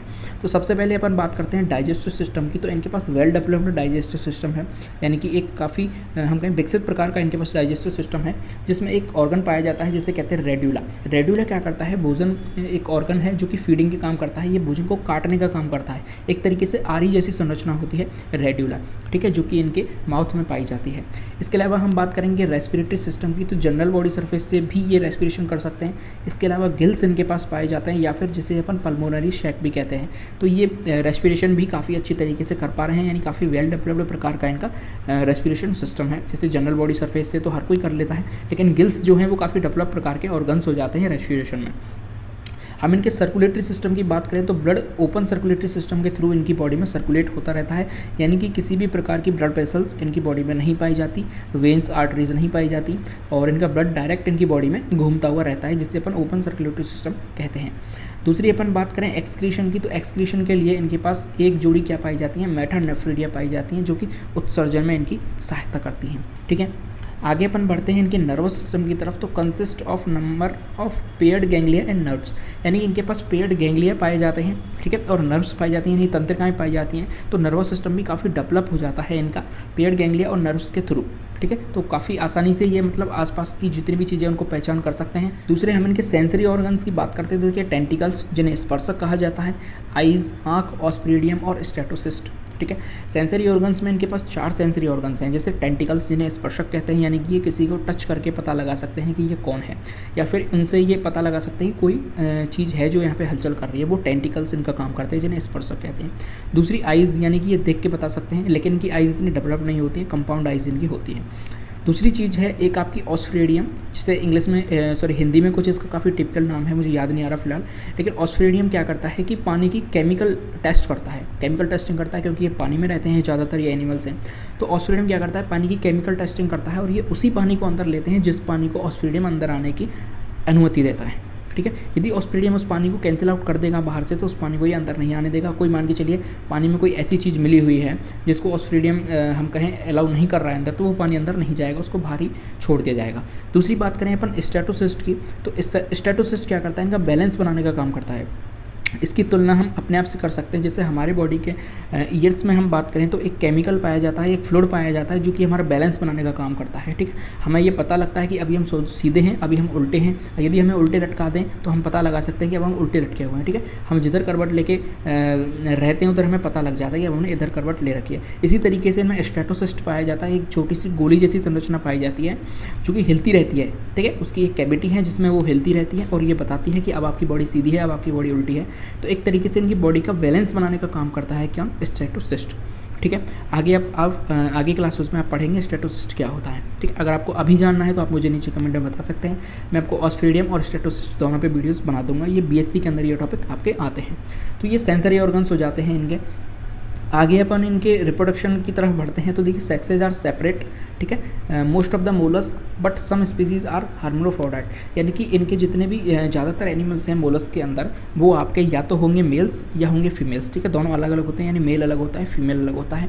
लेकिन कुछ एनिमल ऐसे हैं, कुछ स्पीसीज ऐसी हैं जो कि हर्माफ्रोडाइट होती हैं, यानी कि उभयलिंगी होती हैं, यानी मेल और फीमेल दोनों एक ही एनिमल पर पाए जाते हैं। कुछ स्पीसीज ऐसी हैं देखने को मिलती हैं। फर्टिलाइजेशन की हम बात करें तो इनका फर्टिलाइजेशन एक्सटर्नल और इंटरनल दोनों प्रकार का हो सकता है, यानी कि बाह्य निषेचन और आंतरिक निषेचन दोनों प्रकार का इनमें हो सकता है, ठीक है। आगे अपन बढ़ते हैं इनके डेवलपमेंट की तरफ। तो जनरली ये कैसे होते हैं, ओविपेरस होते हैं, यानी कि ये बच्चे पैदा करते हैं और इनडायरेक्ट डेवलपमेंट पाया जाता है, यानी कि इनमें किसी भी प्रकार का लार्वल स्टेज नहीं पाई जाती, ठीक है। अब हम इनके एग्जाम्पल की बात करते हैं, जिनमें से कुछ एग्जाम्पल आपके एनसीईआरटी के अंदर दिए गए हैं। जैसे कि आपका पाइला, जिसे एप्पल स्नेल कहते हैं। दूसरा लाइमैक्स, अभी हम इनके फोटोज़ देखेंगे रियलिटी में, ठीक है। तीसरा है यूनियो, फिर है पिंक टाटा जिसे पियर ऑयस्टर कहते हैं जो कि मोती बनाने का काम करता है। जिसके बाद सीपिया जिसे कटल फिश कहते हैं, जिसमें अरिस्टोटल ने इनका नाम दिया था मोलस्क। उसके अलावा ऑक्टोपस जिसे डेविल फिश कहते हैं, फिर दैत्य मछली कहते हैं। तीसरा है लॉलीगो जिसे स्क्वैड कहते हैं, या फिर एप्लाइशिया जिसे सी हेयर या फिर समुद्री खरगोश कहते हैं। अब देखिए, सबसे पहले अपन बात करते हैं पाइला एप्पल स्नेल की। इसके अंदर क्या होता है, आप देख पा रहे हैं ये घोंगा है, बेसिक सा इसका एग्जांपल, बेसिक सा ये फोटो है इसका। इसके ऊपर ये कवच है इसका जो कि इसकी सुरक्षा करता है। जब भी इसको कोई प्रॉब्लम होती है तुरंत इस कवच के अंदर घुस जाता है, ठीक है। लेकिन जब आप ये नीचे देख पा रहे हैं, ये अब इस डायग्राम के अंदर ये अंदर घुसा हुआ है, ठीक है। और ये इसका आप देख पा रहे हैं ये डायग्राम है इसका, और ये इसके अब अंदर घुसा हुआ है एनिमल, ठीक है।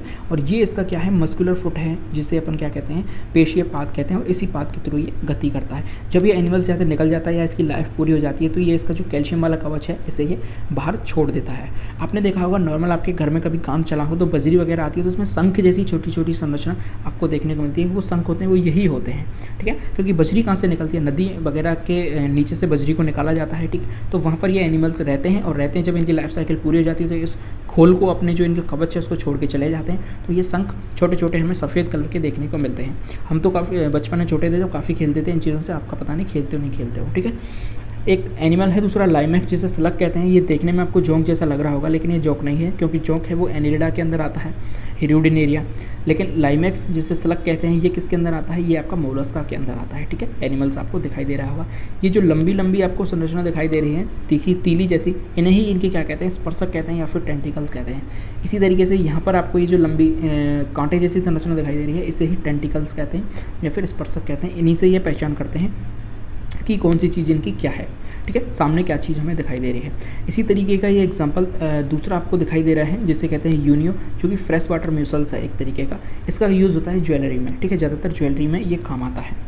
आगे अपन बढ़ते हैं, ये पिंक टाटा है जिसे पियर ऑयस्टर कहते हैं। ये मोती बनाने का काम करता है। देखिए इसके अंदर नेचुरली मोती बनते हैं, ठीक है। मोती कैसे बनते हैं अगर आपको ये जानना है तो नीचे कमेंट करिए, मैं आपको इस पर एक सेपरेट वीडियो बना दूंगा कि इसके अंदर मोती किस तरीके से बनते हैं। दूसरी है सीपिया जिसे कटल फिश कहते हैं। इसके लिए ही अरिस्टोटल सर ने इस पर एक नाम दिया, इनके लिए मोलस्क का नाम दिया, ठीक है, सॉफ्ट बॉडीज इनके लिए नाम दिया। ये भी इसके ऊपर आप देख पा रहे हैं ये कवच है, इस कवच के अंदर जब भी से प्रॉब्लम होती है तो इसके अंदर घुस जाती है अपने आप को बचाने के लिए। आगे अपन बढ़ते हैं, ये ऑक्टोपस है, डेविल फिश जिसे कहते हैं, दैत्य मछली जिसे कहते हैं। इसके ऊपर किसी भी तरीके का कवच नहीं पाया जाता, तो इसकी सुरक्षा ये अपने आप से कैसे करती है मैंने आपको बताया। इंक ग्लैंड इनके पास पाई जाती हैं जिनसे ये अपनी सुरक्षा करती है, छोड़ के चली जाती है वहाँ पर, तो पूरा धुंधला माहौल हो जाता है, तो सामने वाला शिकारी वो कुछ देख नहीं पाता, या फिर कुछ इंक ऐसी तरीके की छोड़ती है जो कि जहरीली होती है। इसको 8 आर्म्स एनिमल्स भी कहते हैं क्योंकि इनके पास 8 भुजाएं पाई जाती हैं, ठीक है। तो एक तरीके से दैत्य जैसी लगती है, डेविल जैसी लगती है, इसलिए इसे डेविल फिश कहते हैं। इनके जो आर्म्स हैं उन पर शकर्स पाए जाते हैं जिनसे एक बार चिपक जाएँ तो छुड़ाना काफ़ी मुश्किल हो जाता है, ठीक है। आगे अपन बढ़ते हैं, ये एप्लाइशिया जैसे सी हेयर या फिर समुद्री खरगोश कहते हैं, क्योंकि ये स्ट्रक्चर इसकी देखने में खरगोश जैसी लगती है। आगे अपन बढ़ते हैं डेंटिलियम, जो कि काफ़ी इंपॉर्टेंट एग्जाम्पल है मोलस्का के अंदर। तो डेंटिलियम आप देख पा रहे हैं, दांत जैसी संरचना है, हाथी दांत जैसी संरचना ये देखने को हमें मिलती है। यदि इसके अंदर से एनिमल्स को निकाल दिया जाता है या इसकी लाइफ साइकिल पूरी हो जाती है तो ये दांत बिल्कुल ऐसा ही लगता है जैसे हाथी का दांत पड़ा हुआ हो, ठीक है। लेकिन जब इसके अंदर एनिमल रहता है तो कुछ इस तरीके का रहता है, इसके अंदर गोनाड्स भी पाए जाते हैं, ठीक है, डाइजेस्टिव ग्लैंड वगैरह पूरा इसके अंदर सिस्टम पाया जाता है, जैसे स्टोमक देख लिया, माउथ देख लिया, ठीक है। और ये इनके अंदर टेंटिकल्स पाए जाते हैं, इनके स्पर्शक पाए जाते हैं, और कुछ ऐसा ये रियलिटी में दिखाई देता है।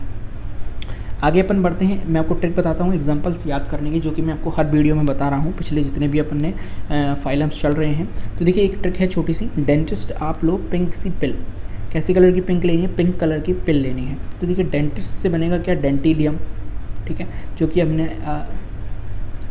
कि हमने अभी देखा कैसे कलर का था, वाइट कलर का था, ये वाला आपका डेंटिलियम, ठीक है। और आपसे बनेगा एप्लाइशिया, जो कि मैंने आपको पिछले बताया, जिसे कहते हैं शी हेयर या फिर समुद्री खरगोश। और तीसरा है आपका लो से बनेगा लोलिगो, जिसे कहते हैं सी स्क्वायर्ड, ठीक है। तीसरा बनेगा पिंक टाडा, पिंक टाडा को कहते हैं आपका पियरल ऑयस्टर, जो कि क्या बनाता है, मोती बनाता है नेचुरल रूप से। तीसरा है सीपिया, ठीक है, सी से बनेगा सीपिया, और पाइला, पिल से बनेगा क्या, पाइला। तो ये एग्जांपल्स की छोटी सी ट्रिक है, 6 वर्ड की ट्रिक है आपकी, आई होप आपको समझ में आई होगी। वीडियो आपको कैसा लगा मुझे कमेंट बॉक्स में बताएं, लाइक ज़रूर करें, दोस्तों के साथ शेयर करें, और आगे वीडियो चाहिए किसी टॉपिक पे आपको तो मुझे नीचे कमेंट जरूर करें, मैं आपको वीडियो बना दूंगा। और देश से प्यार करें, माता पिता से प्यार करें, जय हिंद। तो अगला फाइलम हमारे सामने आता है एकाइनोडर्मेरा, ठीक है, जिसे बोलते हैं स्पाइनी स्किन्ड, यानी ऐसे एनिमल जिनकी स्किन के ऊपर क्या पाए जाते हैं, स्पाइन पाए जाते हैं, कांटे पाए जाते हैं, उन्हें अपन कहते हैं एकाइनोडर्मेरा, ठीक है। यदि इनके जनरल कैरेक्टरिस्टिक्स की बात करें तो इनकी अप्रॉक्सीमेटली 6000 के आसपास स्पीसीज हैं वो ढूंढी गई है अब तक। ये एक्सक्लूसिवली मराइन होते हैं, यानी कि लगभग ये कैसे होते हैं, मराइन होते हैं। ज़्यादातर जो इसके एनिमल्स हैं वो समुद्र के अंदर हमें देखने को मिलते हैं। यदि हम इनकी ऑर्गेनाइजेशन की बात करें तो इनके अंदर ऑर्गन सिस्टम लेवल का ऑर्गेनाइजेशन पाया जाता है, कि इनके अंदर बहुत सारे ऑर्गन्स होते हैं, वो मिलकर सिस्टम बनाते हैं और सिस्टम से इनकी पूरी बॉडी बनती है। अलग अलग सिस्टम इनके अंदर पाए जाते हैं। दूसरी बात करें तो ये ड्यूटेरोस्टोम होते हैं। ड्यूटेरोस्टोम का मतलब क्या होता है, यानी कि जो ब्लास्टोपोर होता है उससे सबसे पहले एनस बन रहा होता है, ठीक है। यदि ब्लास्टोपोर से सबसे पहले एनस बनता है, ऐसे एनिमल को कहते हैं अपन ड्यूटेरोस्टोम। यदि ब्लास्टोपोर से सबसे पहले माउथ बन जाता है, उसे अपन कहते हैं प्रोटोस्टोम। लेकिन ये कैसे होते हैं, ड्यूटेरोस्टोम होता है, यानी कि सबसे पहले इनसे ब्लास्टोपोर से क्या बनेगा, एनस का निर्माण होगा। अगला ये ट्रिप्लोब्लास्टिक होते हैं, यानी कि जो तीनों जर्म लेयर होती है वो इनके अंदर प्रेजेंट हमें देखने को मिलती है। फर्स्ट एंटेरोसीलस एनिमल होते हैं, यानी कि पहले ऐसे एनिमल हैं जिनके अंदर हमें एंटेरोसीलम देखने के लिए मिलती है, ठीक है। अगले देखिए, सिमेट्री की बात करें तो इनके अंदर रेडियल सिमेट्री पाई जाती है एडल्ट के अंदर, ठीक है। एडल्ट के अंदर रेडियल सिमेट्री देखने के लिए मिलेगी, लेकिन बाइलेटरल सिमेट्री देखने के लिए मिलेगी हमें किसके अंदर, लार्वा के अंदर। तो ये बहुत इंपॉर्टेंट चीज़ है कि रेडियल सिमेट्री हमें एडल्ट के अंदर देखने को मिलेगी, और कैसी रेडियल, 5 रेडियल सिमेट्री हमें देखने को मिलेगी। और जो हम बात करें लार्वा के अंदर मिलेगी हमें बाइलेटरल सिमेट्री देखने के लिए। अगला देखिए, स्पाइनी स्किन पाई जाती है इनके ऊपर, ठीक है, यानी इनकी जो स्किन है वो कांटेदार स्किन होती है, और इनके जो कांटे हैं वो इमूवेबल होते हैं। सी अर्चिन को छोड़ के जो सी अर्चिन के कांटे होते हैं वो मूव कर जाते हैं, लेकिन जो और अदर एनिमल हैं उनके जो कांटे होते हैं वो इमूवेबल होते हैं, ठीक है। ऑर्गेनिज्म के पास पेडिसिलरी पाई जाती है, जो कि इनकी बॉडी होती है उसको क्या करते हैं, साफ करके रखते हैं, बॉडी सर्फेस को क्लियर करके रखते हैं। जब इनका जो माउथ है वो या फिर जॉ है, इनके ओपनिंग और क्लोजिंग के दौरान ओपनिंग और क्लोजिंग होते हैं जब जॉ की, तो वहाँ पे कुछ गंदगी वगैरह जम जाती है, तो उसको साफ करके कौन रखते हैं, पेडिसिलरी ये काम करते हैं, ठीक है। अगला देखिए, जो इसका एंडोस्केलेटन है वो कैल्शियम कार्बोनेट का बना हुआ होता है, ठीक है। और यदि ओरिजिन की बात करें तो मीजोडर्मल ओरिजिन में होता है, ठीक है, यानी इनका जो एंडोस्केलेटन है वो कैल्शियम कार्बोनेट का बना हुआ होता है। अगला देखिए, एंटीरियर पोस्टीरियरली फ्लैटेंड बॉडी, यानी कि एंटीरियर पोस्टीरियर पार्ट हम बता नहीं सकते, बिल्कुल फ्लैट इनकी बॉडी होती है, ठीक है। तो जो इनकी एंटीरियर पोस्टीरियर सरफेस है वो किसके अंदर कन्वर्ट हो जाती है, ओरल और अब ओरल सरफेस के अंदर, यानी जहाँ इनका माउथ पार्ट होता है उसे अपन ओरल सरफेस कहते हैं, जो कि नीचे की तरफ होता है, और जहाँ ओरल पार्ट नहीं होता उसके अपोजिट साइड में जो पार्ट होता है उसे अपन अब ओरल सरफेस कहते हैं, ठीक है। तो दो पार्ट्स के अंदर इनकी जो बॉडी है वो डिवाइडेड रहती है, या फिर दो पार्ट्स इनकी बॉडी के हमें देखने को मिलते हैं, यानी दो सरफेस हमें इनकी बॉडी के अंदर देखने को मिलते हैं। अगला देखिए, they have water vascular system, ambulacral system coelomic origin से होता है, यानी इनके अंदर वाटर वेस्कुलर सिस्टम देखने को हमें मिलता है, जिसे अपन अम्ब्यूलेक्रल सिस्टम भी कहते हैं, और जिसका ओरिजिन किससे होता है, सीलोम से इसका ओरिजिन होता है, ठीक है। यदि हम वाटर वेस्कुलर सिस्टम की बात करें तो उसके अंदर एक पोर होता है जिसे अपन मेड्रोपोराइट कहते हैं, ठीक है। मेट्रोपोराइट, यहाँ देखिए इस वाटर वेस्कुलर सिस्टम को यहाँ समझे हम। इसके अंदर देखिए सबसे पहले होता है ये मेट्रोपोराइट। इस मेट्रोपोराइट को एक तरीके से आप स्टीयरिंग की तरह समझिए। ये सबसे पहला पोर है जहाँ से पानी इसके अंदर सबसे पहले एंटर करता है, ठीक है। वाटर इनटू द सिस्टम, यानी सबसे पहले सिस्टम के अंदर वाटर कहाँ से एंटर करेगा, मेट्रोपोराइट से वो सिस्टम में एंटर करेगा। From the madreporite star the stone canal which open into ring canal. इस कैनाल के अंदर ये वाटर जाएगा। इस कैनाल को क्या कहते हैं अपन, स्टोल कैनाल कहते हैं, ठीक है। स्टोन कैनाल के बाद ये जाएगा इस कैनाल के अंदर, और इस कैनाल को बोला जाता है आपकी क्या, रिंग कैनाल, क्योंकि इसकी शेप कैसी है, बिल्कुल रिंग जैसी इसकी शेप है। ये आप देखिए बिल्कुल रिंग जैसी इसकी शेप है, इसलिए अपन क्या कहते हैं, इसे रिंग शेप कहते हैं, ठीक है। From each angle of ring canal arise radial canal. अब यहाँ पे जो इसका पर्टिकुलर एक एंगल है, वहाँ से एक दूसरी कैनाल निकलती है प्रत्येक एंगल से। उस एंगल को क्या कहते हैं अपन, रेडियल कैनाल कहते हैं। यानी यहाँ से जो कैनाल निकल रही है इसे अपन क्या कहेंगे, रेडियल कैनाल कहेंगे, ठीक है। आगे समझिए। और रेडियल कैनाल इसकी आर्म्स के अंदर चली जाती है, यानी पर आर्म के अंदर एक रेडियल कैनाल हमें देखने को मिलती है। From the canal rises arises little canal which into 2 feet. अब यहाँ से जो रेडियल कैनाल है वो आगे निकल जाती है और फिर लेटरल कैनाल हमें देखने को मिलती है, और लास्ट में जाके 2 फीट के अंदर वो कन्वर्ट हो जाती है, ठीक है। अब यहाँ पे हम इसके लोकोमोशन की बात करते हैं कि लोकोमोशन किसके द्वारा होता है। तो 2 फीट है जो कि लोकोमोशन के अंदर हेल्प करते हैं, साथ ही साथ वो कैप्चरिंग फूड, एक्सक्रीशन और रेस्पिरेशन में भी हेल्प करते हैं, ठीक है। अगला आता है हमारे सामने डाइजेस्टिव सिस्टम।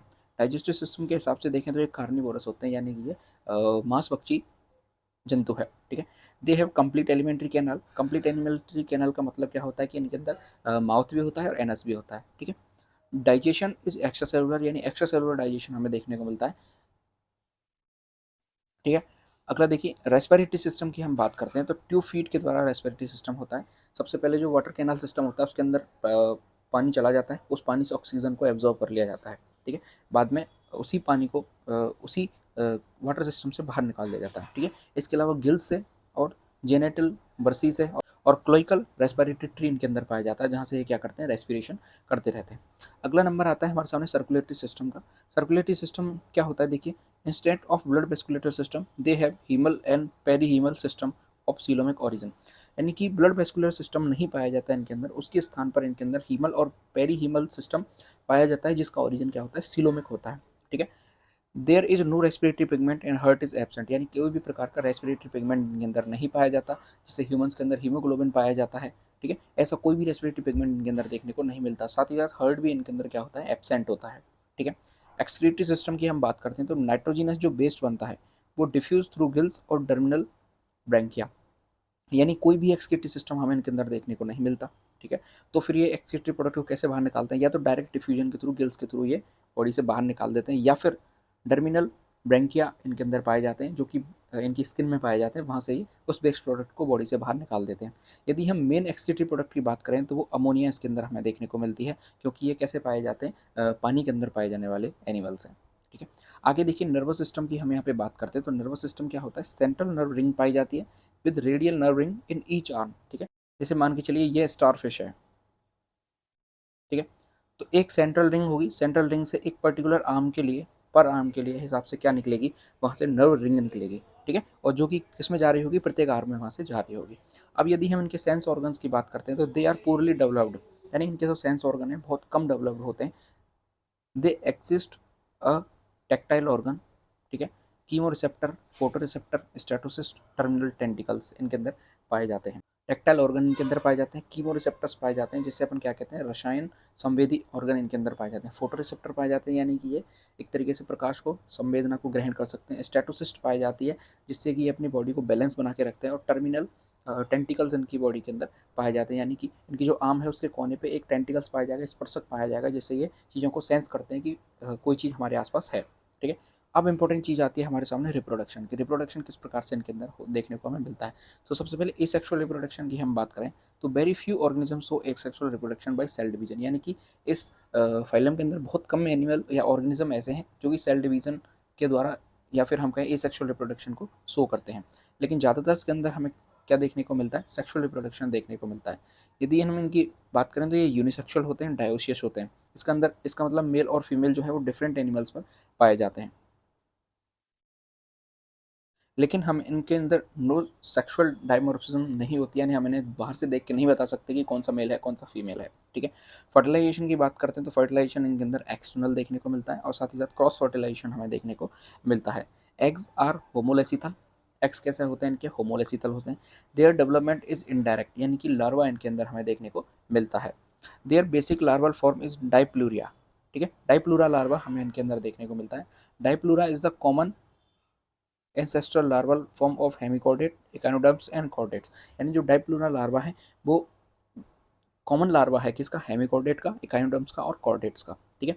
है power of autonomy and regeneration, यानी ये इनके अंदर इंपॉर्टेंट पावर पाई जाती है ऑटोनॉमी की। ऑटोनॉमी का मतलब क्या होता है कि खतरा आने पर ये अपनी बॉडी के ऑर्गन को या किसी भी पार्ट को अपनी बॉडी से खुद ही अलग कर देते हैं और वहाँ फिर दूसरा जो पार्ट है या दूसरा ऑर्गन है वो ऑटोमेटिक रीजनरेट वहाँ पे हो जाता है। तो ये पावर इनके अंदर हमें देखने को मिलती है। ये इस प्रकार का वाटर वेस्कुलेटरी सिस्टम हमें इनके अंदर देखने को मिलता है। ये यहाँ से रिंग कैनाल से लेटरल कैनाल निकलेगी और लेटरल कैनाल से जाके ये आपके ट्यूब फिट बनेंगे और ट्यूब फिट के थ्रू ये क्या करेगी, रेस्पिरेशन भी करती है, साथ ही साथ लोकोमोशन भी ये करती है।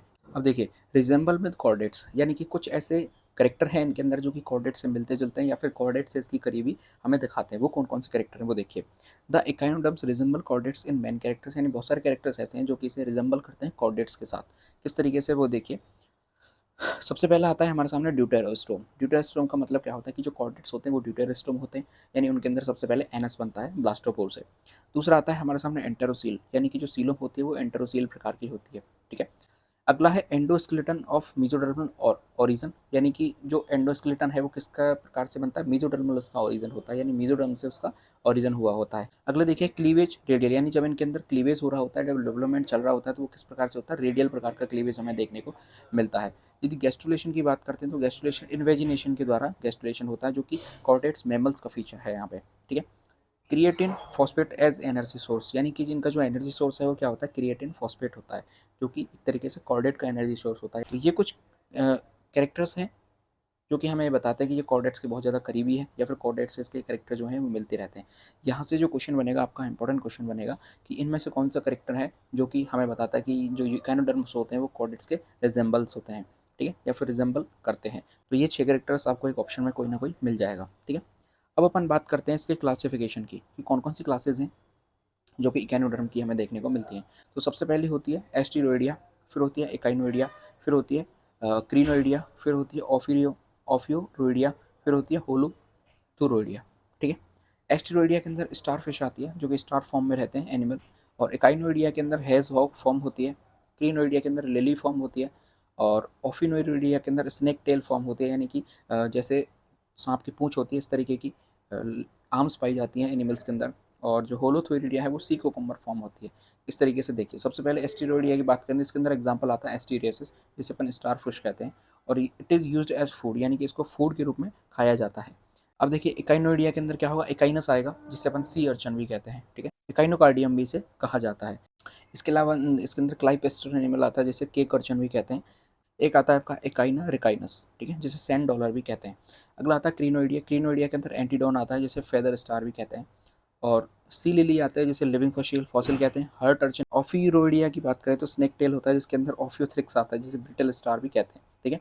होलोथुरिडिया की बात करें, सी कोकुम्बर फॉर्म होती है, इसके अंदर होलोथुरिया आता है या फिर कोकोमेरिया आता है जिसे सी कोकुम्बर भी कहते हैं। ठीक है। अब सी कोकुम्बर की क्या खास बात है कि ये फैट वॉर्म की तरह हमें दिखाई देते हैं, जो कि जाइजेंटिक कैटरपिलर के रूप में चलते रहते हैं, सी के अंदर चलते रहते हैं, समुद्र के अंदर चलते रहते हैं। इसे अपन क्या कहते हैं, अर्थवॉर्म ऑफ सी भी कहा जाता है। ठीक है। अब एक एक क्लास की हम बात करते हैं। सबसे पहले आता है हमारे सामने एस्टीरोइडिया। एस्टीरोइडिया की क्या खास बात है वो देखिए। स्टार शेप्ड बॉडी होती है। ठीक है, ये समझ में आ गया हमें कि स्टार के शेप में हमें बॉडी देखने को मिलती है। अब यहाँ पे हमें एग्जाम्पल के थ्रू समझना है। इसका एग्जाम्पल है स्टारोइडिया का। एस्टीरोइडिया का जो एग्जाम्पल है वो क्या है, स्टारफिश। तो स्टारफिश को आप दिमाग में रखिएगा, तब ये चीज़ें हमारे अंदर समझ में आती जाएंगी। सबसे पहले स्टार शेप्ड बॉडी होती है जो कि हमें समझ में आ गया। 5 आर्म्स होती हैं इसकी, जो कि नॉट क्लियरली डिमार्केटेड होती है, यानी प्रकार से उनका सीमांकन हमें देखने को नहीं मिलता है। Have ability two of autotomy, यानी ऑटोटॉमी की एबिलिटी इनके अंदर हमें देखने को मिलती है। इसके अलावा ट्यूब फीट पाए जाते हैं with sucker meant for locomotion, जिनके अंदर शकर पाए जाते हैं जो कि लोकोमोशन में उनकी हेल्प करते हैं। ठीक है। कैलकेरियस प्लेट्स होती हैं इसके अंदर, मूवेबल स्पाइन होते हैं, एंड पेडिसिलरी आर प्रेजेंट, यानी पेडिसिलरी भी इन्हें हमें इनके अंदर हमें देखने को मिलते हैं।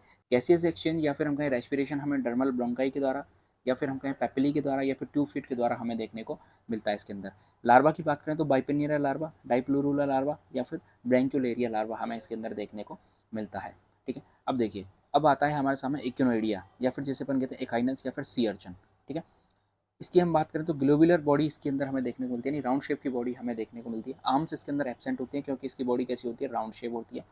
ट्यूब फीट विद शकर हमें देखने को मिलते हैं। इस अब सी अर्चन है, सी अर्चन है, ठीक है, इसके अंदर एक एपरेटस पाया जाता है जिसे अपन अरिस्टोटल की लालटेन भी इसको कहते हैं। कॉम्पैक्ट स्केलेटन हमें देखने को मिलता है, मूवेबल स्पाइन इसके अंदर होती है और पेडिसिलरी भी पाई जाती है। ठीक है, रेस्पिरेशन प्री स्टोमिनल गिल्स के द्वारा हमें देखने को मिलता है। और यदि हम इसके लार्वा की बात करें तो एकाइनोप्ल्यूटियस लार्वा हमें इसके अंदर देखने को मिलता है इस क्लास के अंदर। ठीक है, अगली क्लास है हमारे सामने, देखिए कौन सी, क्रीनोइडिया, जैसे लिली फॉर्म या फिर एंटीडोनस का एग्जाम्पल हमें देखने को मिलता है। इसकी शेप भी कैसी होती है, बिल्कुल स्टार शेप्ड होती है, लेकिन जो स्टार फिश होती है उसकी जो आर्म्स होती हैं वो थोड़ी मोटी होती है, लेकिन इसकी कैसी होती है, थोड़ी पतली होती है। अटैच्ड बाई अब ओरल स्टॉक या सेडिडेंट्री, यानी ये अटैच रहता है, सी की जो सरफेस होती है वहाँ पे हमें अटैच देखने को मिलता है, सेडिडेंट्री फॉर्म में ये हमें देखने को मिलता है। 5 बाइफ्यूरिकेटेड आर्म्स हमें देखने को मिलती हैं। ठीक है, 2 feet with tentacles to collect food, tube feet पाए जाते हैं जिनके अंदर टेंटिकल्स पाए जाते हैं जो कि फूड को कलेक्ट करते हैं, स्पर्शक पाए जाते हैं। ठीक है, मैड्रिपोराइट इज एब्सेंट, यानी यहाँ पे मैड्रिपोराइट देखने को हमें नहीं मिलता, तो फिर उसकी जगह क्या देखने को मिलते हैं हमें, स्केलेटन, तो उसकी जगह हमें क्या देखने को मिलते हैं, टेंटिकल्स हमें देखने को मिलते हैं। स्पाइन एंड पेडिसिलरी दोनों ही क्या पाए जाते हैं, एब्सेंट पाए जाते हैं। रेस्पिरेशन ट्यूब फीट के द्वारा हमें देखने को मिलता है। यदि लार्वा की बात करें तो क्रीनोइडिया लार्वा या फिर डोलियोलेरिया लार्वा हमें इसका देखने को मिलता है।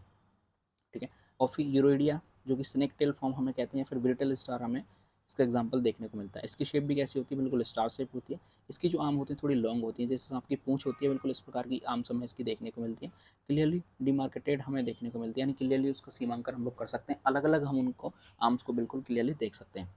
ट्यूब फीट होते हैं लेकिन उनके अंदर सकर्स एब्सेंट होते हैं। ठीक है, तो सकर ना होने की वजह से ये लोकोमोशन में हेल्प नहीं करते, और इसके अंदर एनस भी क्या पाया जाता है, एब्सेंट पाया जाता है। ठीक है, कैलकेरियस प्लेट देखने को मिलती है और स्पाइन इसके अंदर प्रेजेंट होते हैं। पेडिसिलरी क्या पाई जाती है, एब्सेंट पाई जाती हैं। रेस्पिरेशन की बात करें तो जेनाइटल बर्सी के द्वारा ये क्या करता है, रेस्पिरेशन करता है। यदि लार्वा की बात करें तो ऑफिब्ल्यूटिस लार्वा इसके अंदर हमें देखने को मिलता है। ठीक है, अगला है हमारे सामने होलोथुरोइडिया, जिसके अंदर सी कोकुम्बर आता है, जैसे अर्थवॉर्म भी अपन कहते हैं। तो इलोंगेटेड बॉडी हमें इसकी देखने को मिलती है, यानी 5 स्टार शेप बॉडी हमें देखने को नहीं मिलती, लंबी बॉडी होती है इसकी। इसकी खास बात क्या है, so habit of AB secretion. AB secretion का मतलब क्या होता है कि ये मल त्यागने की हैबिट हमें इसके अंदर देखने को मिलती है, यानी एक अलग फीचर होता है इसके अंदर, इसकी आसानी से ये जो अपना वेस्ट प्रोडक्ट है उसको बाहर निकाल देता है। ठीक है, आर्म्स जो हैं इसकी बिल्कुल एब्सेंट होती हैं, देखने को हमें नहीं मिलती। ट्यूब फीट पाए जाते हैं जिनके अंदर शकर पाए जाते हैं। टेंटिकल्स अराउंड माउथ, माउथ के अराउंड टेंटिकल्स पाए जाते हैं, स्पर्शक पाए जाते हैं जिनसे कि ये चीज़ों को फील करता है अपने आसपास। ठीक है, अम्ब्यूलेक्रल ग्रुप्स वो होती है इसके अंदर, एब्सेंट होती है। ठीक है, स्पाइन एंड पेडिसिलरी वो भी क्या होते हैं, एब्सेंट होते हैं इसके अंदर। और cloacal respiratory tree for exchange of gases, cloacal respiratory tree पाया जाता है जहाँ से ये गैसों का एक्सचेंज करता है। Its lower part from Cuvierian organ, और जो क्लोइकल रेस्पिरेटरी ट्री है इसका जो लोअर पार्ट होता है वो क्यूवेरियन ऑर्गन बनाता है। ठीक है, यदि लार्वा की बात करें तो ऑरिकुलेरिया लार्वा और डोलियोलेरिया लार्वा हमें इसका देखने को मिलता है। तो इस तरीके से जो आपका फाइलम इकाइनोडर्मेटा है वो यहाँ पे खत्म होता है। आई होप आपको यहाँ पे समझ में आ गया होगा। अगला फाइलम हमारे सामने आता है हेमिकॉर्डेटा। ठीक है, इसे अपन हाफ नोटोकॉर्ड भी कह देते हैं। इसके अलावा इसे अपन प्री कॉर्डेट्स भी कह देते हैं या फिर स्टेमोकॉर्डेट्स भी यहाँ पे कहा जाता है। सबसे पहले हम इनके जनरल कैरेक्टरिस्टिक्स की बात करते हैं तो ये मराइन होते हैं, यानी समुद्र के अंदर ये हमें देखने को मिलते हैं। Reside in U shaped tube, यानी यू शेप की ट्यूब के अंदर ये हमें देखने को मिलते हैं। आप इसके अंदर यहाँ इसे एनिमल को देख सकते हैं। ठीक है, अगला देखिए, ऑर्गन सिस्टम लेवल का ऑर्गेनाइजेशन इसके अंदर हमें देखने को मिलता है। ठीक है, ये ट्रिप्लोप्लास्टिक होते हैं, यानी तीनों जर्म लेयर इसके अंदर प्रेजेंट होती है। ट्रू नोटोकॉर्ड इज एब्सेंट होती है, so many taxonomist do not consider these animal are chordate. अब इसके अंदर नोटोकॉर्ड हमें देखने को नहीं मिलती, एब्सेंट होती है, इसलिए जो टैक्सोनॉमी करने वाले जो साइंटिस्ट होते हैं वो इसको कॉर्डेट्स के अंदर कंसिडर नहीं करते। लेकिन इसके अंदर फॉल्स यानी एक छोटी सी हाफ नोटोकॉर्ड पाई जा रही है, तो इसे अपन नॉन कॉर्डेट के अंदर भी कंसिडर नहीं कर सकते, इसलिए इसके लिए एक अलग फाइलम बनाया गया जैसे अपन हेमिकॉर्डेट्स कहते थे। ठीक है, body is divisible into proboscis, collar and trunk. इसकी बॉडी के अंदर 3 पार्ट्स हमें देखने को मिलते हैं, डिवाइडेड बॉडी हमें देखने को मिलती है। इसके अंदर सबसे आगे पाया जाता है प्रोबोसिस, फिर होती है कॉलर और लास्ट में होता है ट्रंक। ठीक है, एंटेरोसीलस बॉडी होती है। ठीक है, हेल्प्स इन बोरोइंग, एंटेरोसीलम इसके अंदर देखने को मिलती है, जो कि हेल्प करती है किसके अंदर, बोरिंग करने में, बिल बनाने में इसकी हेल्प करती है। अगला आता है हमारे सामने डाइजेशन। कंप्लीट डाइजेशन हमें देखने को मिलता है, जो कि परमानेंटली ओपन माउथ के द्वारा खुला रहता है, यानी इसका जो मुंह है वो परमानेंटली ओपन रहता है। They are ciliary feeded. Ciliary feeders का मतलब क्या होता है कि ये पानी के अंदर से छान लेते हैं और जो फाइटोप्लैंक्टन्स होते हैं, जूप्लैंक्टन्स होते हैं छोटे छोटे, उनको ही ये खाते हैं, ठीक है, इसे अपन सिलियरी फीडर्स कहते हैं। फीड्स ऑन प्लैंक्टन्स, प्लैंक्टन्स के अंदर ये फीड करते हैं। Sand and mud to digest organic matter from it, यानी ये मिट्टी खाते हैं, कीचड़ खाते हैं, और किस लिए करते हैं ये ऐसा, ताकि ऑर्गेनिक मैटर को डाइजेस्ट कर सकें, ठीक है। इसके अलावा हम बात करें, there is pre oral extension of gut called stomochord buccal diverticulum in proboscis region. Proboscis region के अंदर हमें प्री ओरल एक्सटेंशन देखने को मिलता है, ठीक है, जिसे अपन क्या कहते हैं, स्टेमोकॉर्ड कहते हैं, या फिर बक्कल डाइवर्टिकुलम भी कहते हैं। अगला देखिए, रेस्पिरेशन की हम बात करते हैं तो through U shaped dorsoventral pharyngeal gill slit पाई जाती हैं, जिसके थ्रू ये क्या करते हैं, रेस्पिरेशन करते हैं। सर्कुलेशन की बात करते हैं तो ओपन सर्कुलेटरी सिस्टम हमें देखने को मिलता है। लेक्यूलर सर्कुलेटरी सिस्टम हमें देखने को मिलता है। ब्लड कैसा होता है, बिल्कुल कलरलेस होता है। और central sinus act as heart, इसके अंदर सेंट्रल सीनस पाई जाती है, जो कि हार्ट का काम करती है। वेल डेवलप्ड हार्ट इनके अंदर नहीं देखने को मिलता। एक्सक्रीशन की बात करते हैं तो सिंगल ग्लोमेरुलर मेरुलस इन प्रोबोसिस, ठीक है, एक्ट एज एक्सक्रीटरी ऑर्गन। एक ग्लोमेरुलस पाया जाता है, सिंगल ग्लोमेरुलस पाया जाता है, जो कि प्रोसेस के अंदर हमें देखने को मिलता है, और वही क्या करता है, एक्सक्रीटरी ऑर्गन की तरह काम करता है। नर्वस सिस्टम की बात करते हैं तो intra epidermal nerve plexus and dorsal and ventral nerve cord हमें देखने को मिलती है, ठीक है। ये इसका पिक्चर देख पा रहे हैं, इसकी प्रोबोसिस है, ठीक है। ये इसका मिड पीस है, जिसे अपन कोलर कह रहे हैं, और ये इसका ट्रंक है, और जो कि लास्ट तक जाता है, यू शेप बनाता है, ठीक है। सेंस ऑर्गन की बात करते हैं तो सेंसरी सेल इन एपिडर्मिस, एपिडर्मिस के अंदर सेंसरी सेल हमें देखने को मिलती है। रिप्रोडक्शन की बात करें तो सेपरेट सेक्स होते हैं, ओनर्स होते हैं, जो कि एक से न्यूमरस हो सकते हैं, बहुत ज़्यादा उनकी संख्या हो सकती है। फर्टिलाइजेशन जो है वो एक्सटर्नल प्रकार का हमें देखने को मिलता है। डेवलपमेंट होता है वो इनडायरेक्ट होता है, यानी कि लार्वल फॉर्म इसके अंदर हमें देखने को मिलती है। लार्वा के नाम बताएं तो टर्नेरिया लार्वा इसके अंदर हमें देखने को मिलता है। Because of its habit of rotating in circle, इसका सर्किल के अंदर ये रोटेट करता रहता है, इसलिए इसका नाम रखा गया है tornaria larva. Tornaria resemble bipinnaria of echinoderms and is a connecting link between echinoderms and chordate. Tornaria जो लार्वा है वो रिजेंबल रखता है किससे, बाइपिनेरिया लार्वा से। तो टर्नेरिया और बाइपिनेरिया लार्वा के अंदर कुछ चीज़ें हैं जो कि कॉमन है, इसलिए टर्नेरिया को क्या कहा जाता है, इकाइनोडर्म्स और कॉर्डेट के बीच की कनेक्टिंग लिंक कहा जाता है। बहुत इंपॉर्टेंट पॉइंट यहाँ पे आपके सामने आ गया। यदि इसके एग्जाम्पल की बात करें तो बेलेनोग्लोसस का एग्जाम्पल होता है, जो कि बहुत ज़्यादा इंपॉर्टेंट या फिर कॉमन एग्जाम्पल हमें देखने को मिलता है, ठीक है। ये उसी का पिक्चर हमें देखने को मिलता है। यदि लार्वा की बात करें तो टर्नेरिया लार्वा यहाँ से क्वेश्चन जो है वो पूछा जाता है। कनेक्टिंग लिंक वाला जो क्वेश्चन है बहुत इंपॉर्टेंट लग रहा है मुझे, यहाँ से आपकी बार क्वेश्चन आपका पूछा जा सकता है। तो ये फाइलम हेमिकॉर्डेट आपका कंप्लीट हो गया। इस तरीके से आपका जो नॉन कॉर्डेट वाला पोर्शन है सिस्टमेटिक्स है वो यहाँ पे कंप्लीट हो जाता है। नेक्स्ट वीडियो के अंदर हम कॉर्डेट के कॉमन फीचर्स हैं उनके बारे में बात करेंगे। एक तरीके से कंपेरेटिव स्टडी हम लोग करने वाले हैं, जिससे आपका रिवीजन हो जाएगा, क्विक रिवीजन हो जाएगा, ठीक है। आई होप यहाँ तक आपको समझ में आया होगा। अगर समझ में आया तो वीडियो को लाइक जरूर करें, चैनल को सब्सक्राइब जरूर कर लें। देश से प्यार करें, माता पिता से प्यार करें। जय हिंद।